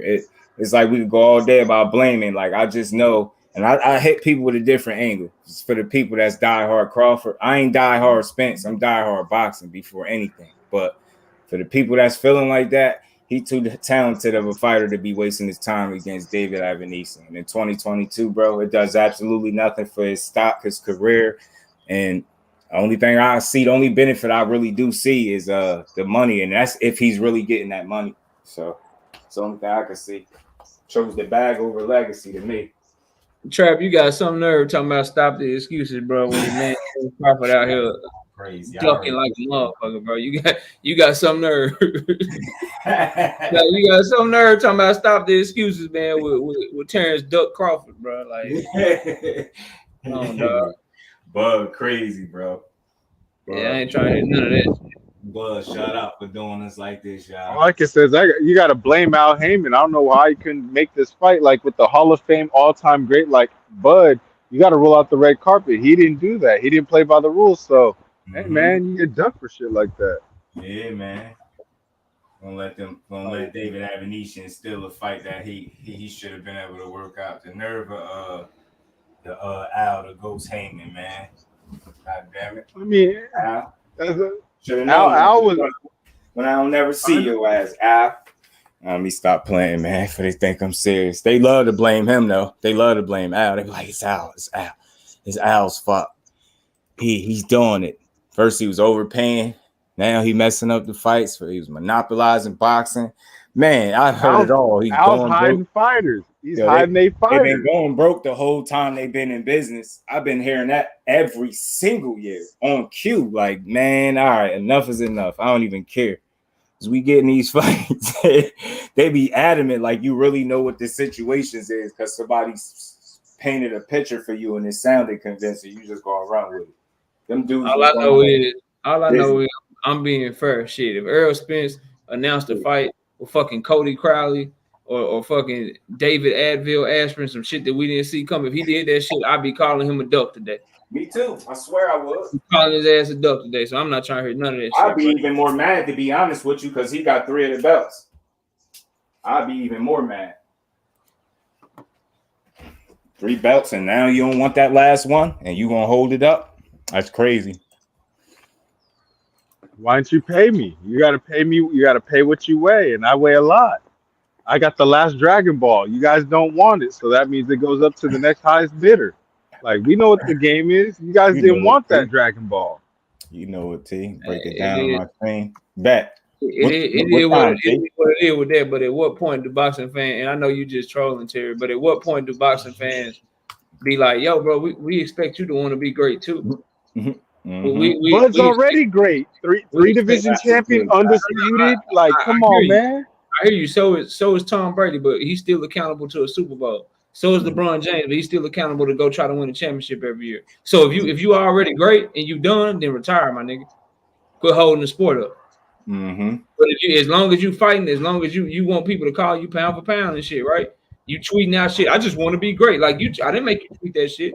You tweeted that shit. So that's what I expect of you. And fighting David, like at the end of the day, bro, like all this shit, like I hear people talking, making excuses. This is what we all know, and these are the facts. This man had 2 offers, bro. He had an offer to fight Errol Spence Jr. for undisputed, and he had another offer to fight David Advil Aspirin for nothing. He chose to fight David Advil Aspirin for nothing. I don't want to hear shit else, bro. He ducked. I don't want to hear nothing else from nobody, bro. That is a duck move. End of discussion with that shit. Can't justify it. Sure can't. I think Cool Boy outboxing. That's why I put him in there. And people was in my comments, man. I might have pissed some people off saying he was defensive. You better leave Inoue alone. Somebody gonna chuck a samurai sword at your ass. Yo, they didn't like that shit. They're like, oh yeah, this is what you think? Unsub. I'm unsubbing from you. You think anyway lose the Cool Boy? That's it. Damn, y'all be mad. If you go unsub because you disagree with one opinion, then bro, you never really rocking with me. You wasn't. Yeah, I ain't even speak on that, boy. I ain't never had that happen. It felt like it was from one video. I said, damn, y'all I got that many people mad because I said I think Cool Boy beat him. I don't even know matter of fact, I might not even pick the winner. I just say he irresponsible defensively because he an offensive juggernaut. I saw he all offense. What's wrong with that? All I know is a dude in Monster Inoue that ducked the entire 115-pound division. I ain't just gonna say he gonna run through the Cool Boy steps, bro. Like I'm sorry, bro. You ducking dudes that's 5'4" with a 62-inch arm reach, but I'm supposed to believe that you just gonna walk through Stephen Fulton. If you don't get out of here with that shit. Mm-hmm. Pissed some people off, man. It was hot. Yeah. Howard, I told you, Howard the Duck, Daffy, Donald, Huey, Dewey, Louie, Scrooge McDuck, Darkwing Duck. All right. Now you gotta add Errol McDuck. Yeah. The monster, I don't think he wants to see him. He ain't never even fought one of the brothers, man. So he gonna get in there. That shit gonna be a new experience. You be like, damn. They gonna realize the reason why they ain't put you in there. With his head boxed off. The man gonna get up to 122 and do the same shit that we seen Bud Crawford do. They gonna be talking about Stephen Fulton don't want no smoke. This person don't want no smoke. He gonna win him a little WBO title at 122 and hold on to that bitch for dear life. By not fighting nobody. That's why it's imperative for Stephen Fulton to keep that WBO belt that he got, bro. Mm-hmm. So he have to come see him. Yeah. Yeah, he technical. He even said in Monster anyway. From if they quoted him right, said he thought if they think the fight would be real technical and this and that. And you know what? I know it's only a comment and it's just his opinion and maybe what he think, but I don't know. I ain't saying Monster anyway ain't got no technical skill, but the fact that he phrased that's the kind of fight that he think it'd be. That's to me. That sound like a Fulton fight to me. Technical. Sound like that's something he do. So I don't know. Just like Robert Garcia, you saying Virgil could be down rounds and he had just, got so much dog in him. He had boots, Ennis, and health 5 or 6 rounds. It's like you damn near admitted that your fighter will be down rounds. Like that's what it sounds like. You admitting to it. Like 90% of the people pick Jaron right now. They pick him because of the health situation. No, they 90% gonna pick him because we see he got more skill than your fighter. That's why we pick him. Got shit to do with that health. His health. He's just too straightforward for me. I don't think I ain't picking him to win no rounds against Boots either. I'm not even playing with y'all. None. No rounds. Who that you say not gonna win rounds? Virgil and Boots. I'm Dallas, Texas all day, but that's a tough fight for my boy Virgil, man. I like him though. I think any other prospect, anybody else, like once Bud is gone, or Earl is gone, anybody else but Boots, Virgil can get him, but Boots just a little bit too. He a little too different, bro. Athletic, man. That's when the conversation. I got some snapshots of some stuff people left on my Boots video with him and what Robert Garcia said. Hey, I gotta be reporting some shit that he didn't say. He said, "I told you to go watch the interview." That was years ago. After that Green Machine fight, now you already know. Virgil is ready. Like he can take on a Boots. That's what I like to hear. Hell. Boots ain't fought nobody like a Stanionis. What you fought a Delorme, you fought a Lipinez. Man, they already washed. Man, you fight some wash fighters. Facts. And you have yet to fight a brother, but a shot to pieces, damn boy. It ain't about really fighting a brother. It's just Inoue didn't do it. You know what I mean? Yeah, I wanted to see Inoue fight Chocolatito, bro. Yeah, and we ain't just saying, like I don't want to make it sound like that, but that'd be a whole new experience, is what I'm saying. I don't think he's just gonna go in there and run through him. He humble for a technical fight, but just gotta. And if it's a technical fight, I'm leaning towards Cool Boy for me. That's the way I say it. If it's technical, he showed me more versatility, more wrinkles. Inoue good, but again, I'm small dudes, man. I don't know. I ain't that impressed. I ain't sold. Like I think he good, but I want to see it. Let's see if he move up after Paul Butler. No, he should move up, but no, my bad. Just doing also knockout boxing. I was showing up here, but I had to go handle a little bit of business right now, so I'm gonna be listening in. I'll just be in the chat, but I hope you guys have a good day. Everybody in the chat, hope you guys know I was trolling. Hope everybody have a good day. Have a good rest of your week. I'll be out, guys. All right, bro. Peace. All right. Yeah, man. I don't know, man. He got some questions to answer. Robisi, Marsha Inoue. I like Robisi too. Yeah, he been looking nice his last few fights, bro. Yeah, aggressive. He did Abraham Noah dirty, bro. Bad, didn't he? Damn, I didn't think he was gonna do him like that. Yeah, I had him winning, but I picked him by decision, bro. That's what I'm saying. Like, damn. He went in there and turned up on that boy, man. If he gonna have power like that too, man, he a problem. I'm like, shit. I even like his response when they asked him about Shakur Stevenson. That's what made me like him even more. Man, it ain't about Shakur. It's just the way he answered it. He could have easily been like a clout chaser. He could have said gave him a quick soundbite. Yeah, move up there, fight him, beat him up again. Nah, he was like, man, we're in 2 different weight classes. I'm comfortable where I'm at. By the time I move up, he probably be in there. You know what I'm saying? I was like, nah, that sounds realistic as hell. It's like I'm comfortable. I don't see myself moving up to another. Said 6-7 years. He said something crazy. He said mad years though. So I'm like, damn, yeah, Shakur been done out the way by then. Yeah, So I can rock with him. I mean, if you really think about it, bro, the people that's got smoke for him, like Stephen Fulton and them, they ain't really in his weight class yet. And the guys at 126, like Navarrete is outgrowing the weight class. Shit, he can sit around. He can maybe become unified at featherweight, be a problem at featherweight for a minute, bro. Yeah, because his thing is too, he's short as shit, bro. He like 5'5" with a 65-inch reach, and he ain't. He ain't gonna translate up to 130, 135 like that, bro. He might well stay at featherweight for as long as he can, bro. I'm telling you, Timothy Stoudemire was good, bro. Appreciate you pulling up. So throws that left like Ramirez does. Jay Morrell. Here's another one. I can't wait to see what's next for him because I think he's talented. I just want to see how talented he gonna be. I just hate hearing all the names, mixing his name in with everybody if he ain't gonna fight none of the people.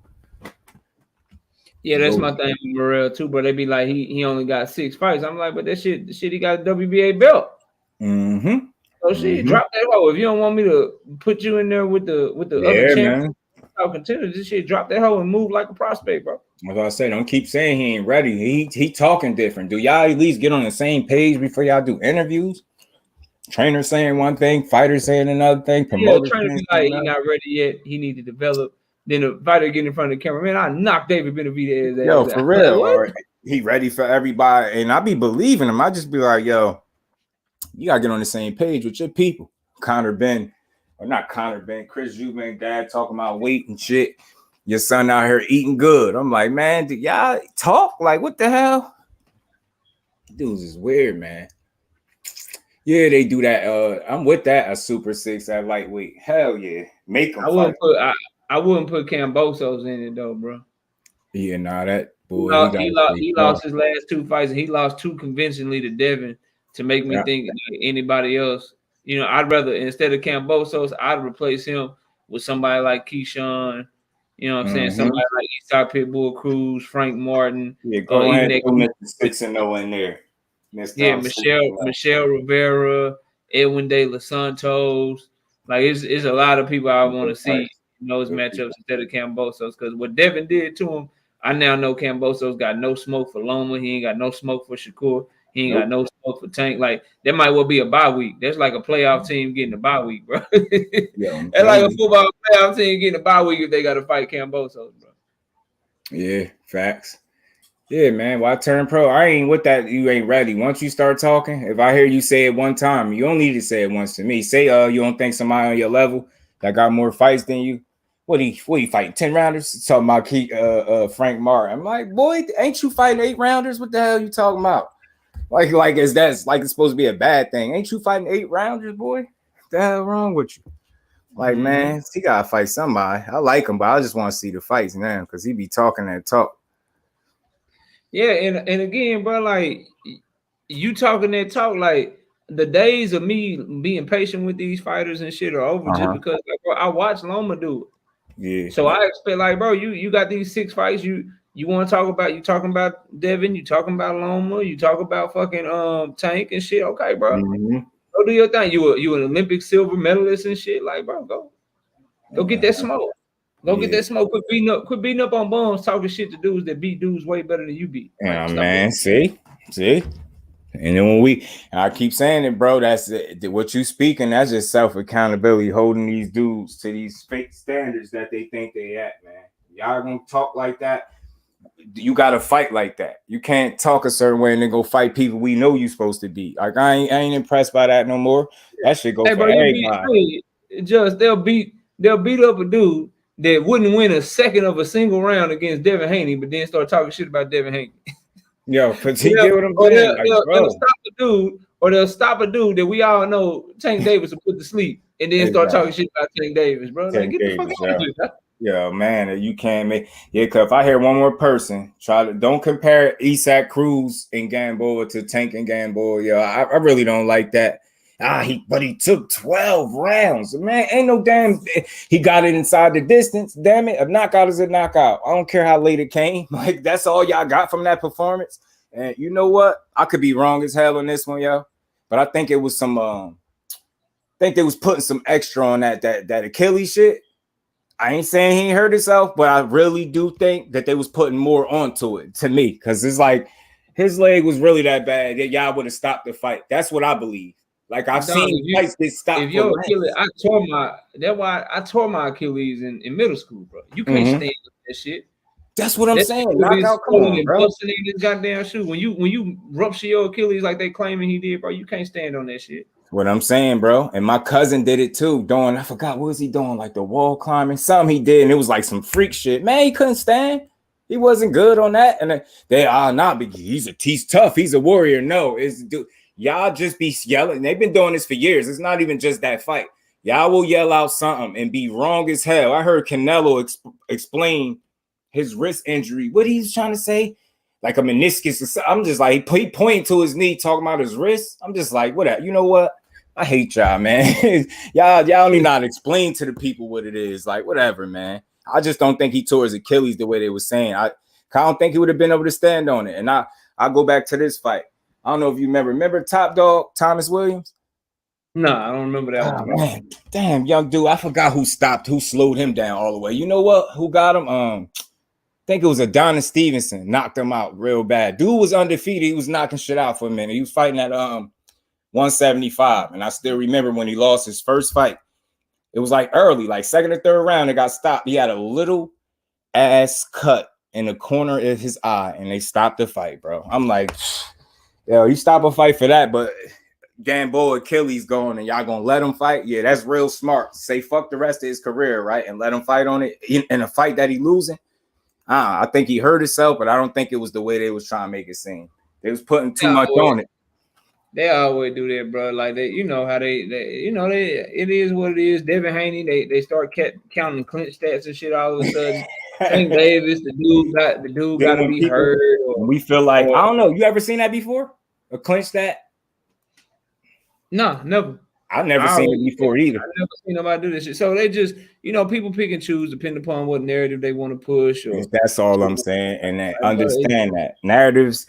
When narratives are being pushed, there's going to be certain things people focus on so that narrative could get pushed.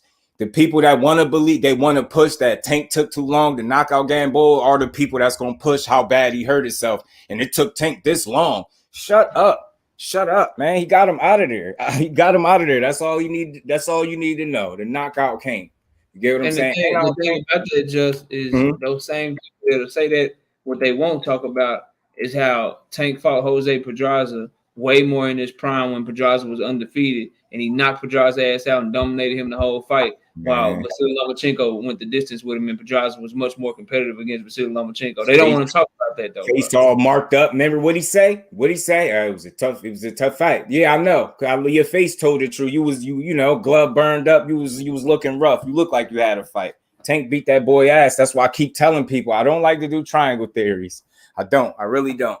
But this whole notion that he'd just be too much for Tank, I think y'all bugging, man. I think y'all, it's like if you had that train of thought, you can't possibly acknowledge Tank IQ for what it really is.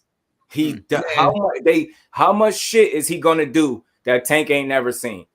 Miss me with that. I don't care. I mean, yeah, maybe get a little footwork, but again, he only do that shit with them smaller dudes or somebody that ain't athletic enough to keep up with him.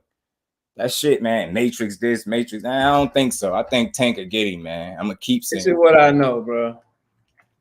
I know that all them angles that he take is only always to his right to try to get his straight left hand off. I know going against the southpaw, when he take them angles, he gonna be taking an angle right in the Tank's left hand, bro. Yes, sir. All I know is I got Tank, bro. I ain't just anybody that know me know I ain't just saying. I know. That's why I'm saying. I know. I laugh when I hear you breaking Tank shit is going to Tank will knock him out, bro. I think so too. Sorry. I mean, especially because you ain't gonna beat Tank if you can't push him backwards, bro. And Loma ain't strong enough to push him back, bro. Nope. Tank has looked like people say bad or whatever, but Tank's more competitive fights have been Barrios, Leo Santa Cruz, Isak Pitbull Cruz, And what do they all have in common? They were able to get Tank on his back foot. Mm-hmm. Leo Santa Cruz was able to do it because his volume punching, and he just that type of fighter where he gonna volume punch, he gonna keep coming. Barrios was able to do it because he was longer than Tank, and he was able to push Tank back off of his reach. And then you got the other guy, Isak Pitbull Cruz, able to do it because Isak Pitbull Cruz puts everybody on their fucking back foot because he's got that Pitbull. So if you can't do that, you're not gonna win, bro. Like you're not gonna win if you let him just stand in the pocket with you. You're gonna. I keep thinking he gonna angle his way right into a left hand. And then you watch somebody who's not as doesn't have the ring IQ, who's not as explosive, who's not as fast, who's not as smart, is not as powerful as Tank Davis. You watch Teofimo Lopez get his shit off on Loma when he wanted to, but y'all telling me Loma just gonna do Tank dirty, like, bro. People be tripping. That's a fact. People be tripping, bro. They be having me laughing sometimes. I ain't gonna lie. And sometimes again, that's how you know if their assessments is emotionally, you know what I mean, charged. Like we know if you mad on the low, like you mad at the fighter for something, so you're not gonna give him a realistic assessment. You the type of fighter to really think that Pitbull and Tank was a draw, some shit like that. It's people that really believe he lost. I'm like, yo, y'all crazy. Y'all really don't know how to assess rounds that are competitive, or the difference between a fighter winning rounds and winning the fight. Or even when the round is competitive, people don't know how to judge it. If it's an elite fighter or somebody that you hold to a high standard, you see somebody giving them any work in that round, you give it to the person because it's like you don't know how to process somebody having success on a fider that you think they shouldn't be having the success again. It's weird to me. Chop, yeah, bro, like people try to tell me that Tank was losing the Barrios and shit. I'm like, bro, I have no clue what people be watching, bro. Me neither. I don't, or maybe I don't have you know what I be watching, bro. You know what they're going off? They're not, I swear, bro, I could tell. They're not going off of nothing they saw. They're going off of what Floyd said. When he told him, you down on the cards. I'm down if it's something, he told him whatever. That's what they're going off. They're going off that. They're not going off the action that they actually seen. And again, when you tank, you can't really, like, I don't know. I'm glad he got that knockout power and he ain't got to leave it to the judges, because I would hate to see them get him, but don't think they won't. Don't think they won't. I was like, man, they looking for a reason to give a fight to somebody else. But if y'all ain't see how good that man could fight against Pitbull, then y'all ain't never going to know. You will just never know. He is, bro. Mr. Aggressive 512 was good with it, bro. Yeah, man. And Loma can't do that. Nah, he can't, man. That shit is not going to be the kind of fight people think it's going to be. Floyd is frustrating for me. You're not coming up from featherweight and taking Tank power, bro. Like, dog, like, the man started his career at featherweight, bro. You're not coming up from featherweight taking that man power, bro. He hit too hard for that shit. I'm telling y'all right now, people are gonna be surprised. Loma's gonna get on his fight and get his that. Loma is going to get, if they ever fight, Loma will get walked down, bro. Yeah, I'm telling you. We all see when Tank, when you hit Tank and he don't respect your power, he starts shaking his head at you, bro. It's a wrap. Yeah. That shit gonna be over, bro. When he start walking the Loma, just get prepared for him to put hands and paws and feet on that man, bro. I'm telling you. That man got to spar. That man got to spar middleweights and shit in camp, bro. He got to spar all kind of shit because dudes his size can't take his power, bro. Mm-hmm. The only person he never put down was the only guy he ever fought that was taller than him, bro. He on some Deontay Wilder shit. Like, the only person he didn't put down was a guy that was shorter than him, and that was Isak Pitbull Cruz that he was punching down. Loma's 5'7", so Tank will have the ability to punch up. The other guy that Tank didn't knock out, it was a 6-round fight in which Tank dropped his ass 2 times in the 5th round, and then was about to stop him in it. Yeah, bro. He was playing. Ain't that the fight Floyd got mad at him a little bit? No. This was earlier in his career before he signed to Floyd. He didn't stop a guy. But if you go look at it, he didn't stop him, but he put him down twice in the 5th round, and it was a 6-round fight. If that was an 8-round fight or a 10-round fight, bro, he's stopping shit. He wrecking shit, bro. Yeah, I'm telling you, that dude wouldn't have made it to no 10 rounds. He probably wouldn't have made it to 8. Yeah, bro.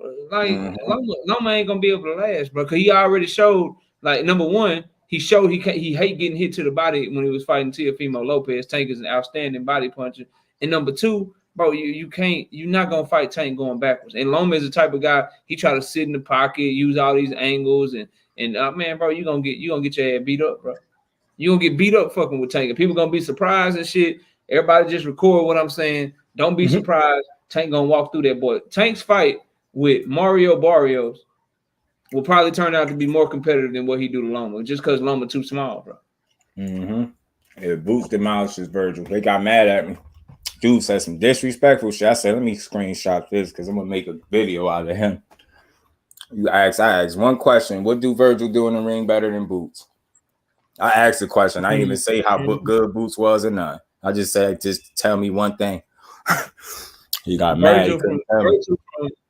Virgil from around the corner, only 5 minutes away, and I rock heavy with Virgil, bro. Like, I'm more of a fan of him than I am of Boots, but I'd have Boots winning that fight, bro. Hey, I'd be rooting for Virgil, but I have Boots winning that fight. His power is special, bro. But when I put my parlay together and shit, that shit gonna show have Jaron, Boots, Ennis on that. If Loma go to 140, I'm fighting Ryan Garcia for real. In real life. He go to 140, yo. He gonna have to, man, somebody gonna kill him. He too damn. Loma need to stay away from 140. He go to 140 already.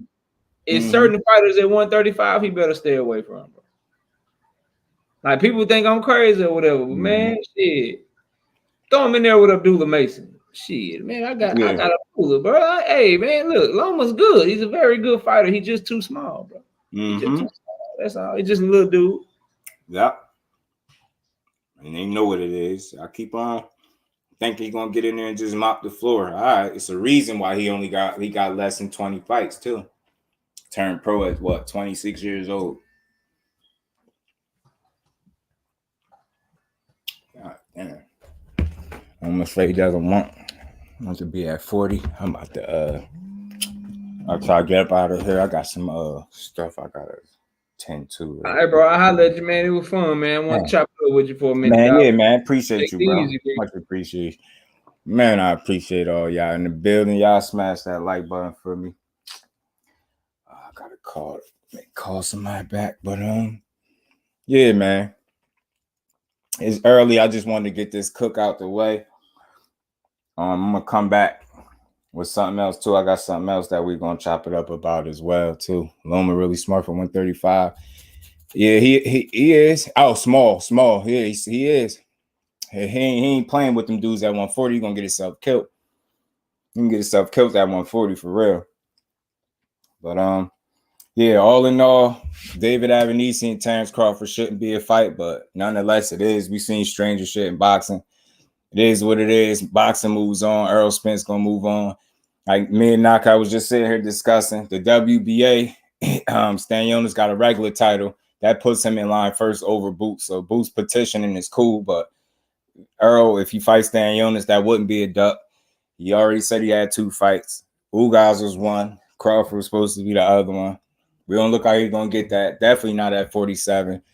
Boots and Vergil need fights. They both talking about, Boots want to come back by December according to Bozy, or that's what he want for him. And Oscar De La Hoya said he want Virgil Ortiz back in there by December or January. So I said, throw him in there. Let it happen. And see who wins. See, like the winner of them should be able to fight for the belts if that's the case. But if they don't want to do that, I don't know what's next for Virgil, because I don't know how long he's gonna be able to sit around at 47. Because to be honest, I think he kind of outgrown that weight class too, despite what people may think or what they want to say. I think Virgil outgrown that weight class, if we're being honest, y'all. So we're gonna see how all this shake out, man. I'm gonna revisit this Cool Boy and Monster Inoue topic again too, man. Because I want to see what is it about Monster Inoue that got everybody just picking him over Cool Boy, like Cool Boy can't fight or something. But that's my just do on it, y'all. Man, I appreciate everybody. We had a good conversation. Y'all know my slogan. I ain't here to break the news. I'm here to have a conversation. We just had a hell of a conversation. Appreciate the whole family. Salute to my TWT family and everybody that pulled up. Mr. Paz, what's good with it? I just think he's small for 35 feet. Mr. Paz, what's good with your man? Yeah, he got the muscle for. I think he's just a small guy. He's not that big of a guy, but appreciate the family. Y'all holding me down. Y'all smash the like button on the way out. If it's anybody new on here, y'all sub to the channel. Turn them notifications on. Your boy be back later with something else fresh, man. Y'all stay tuned. I'm gonna let y'all get up out of here. Much appreciation. Love to the family. I'm up out of here.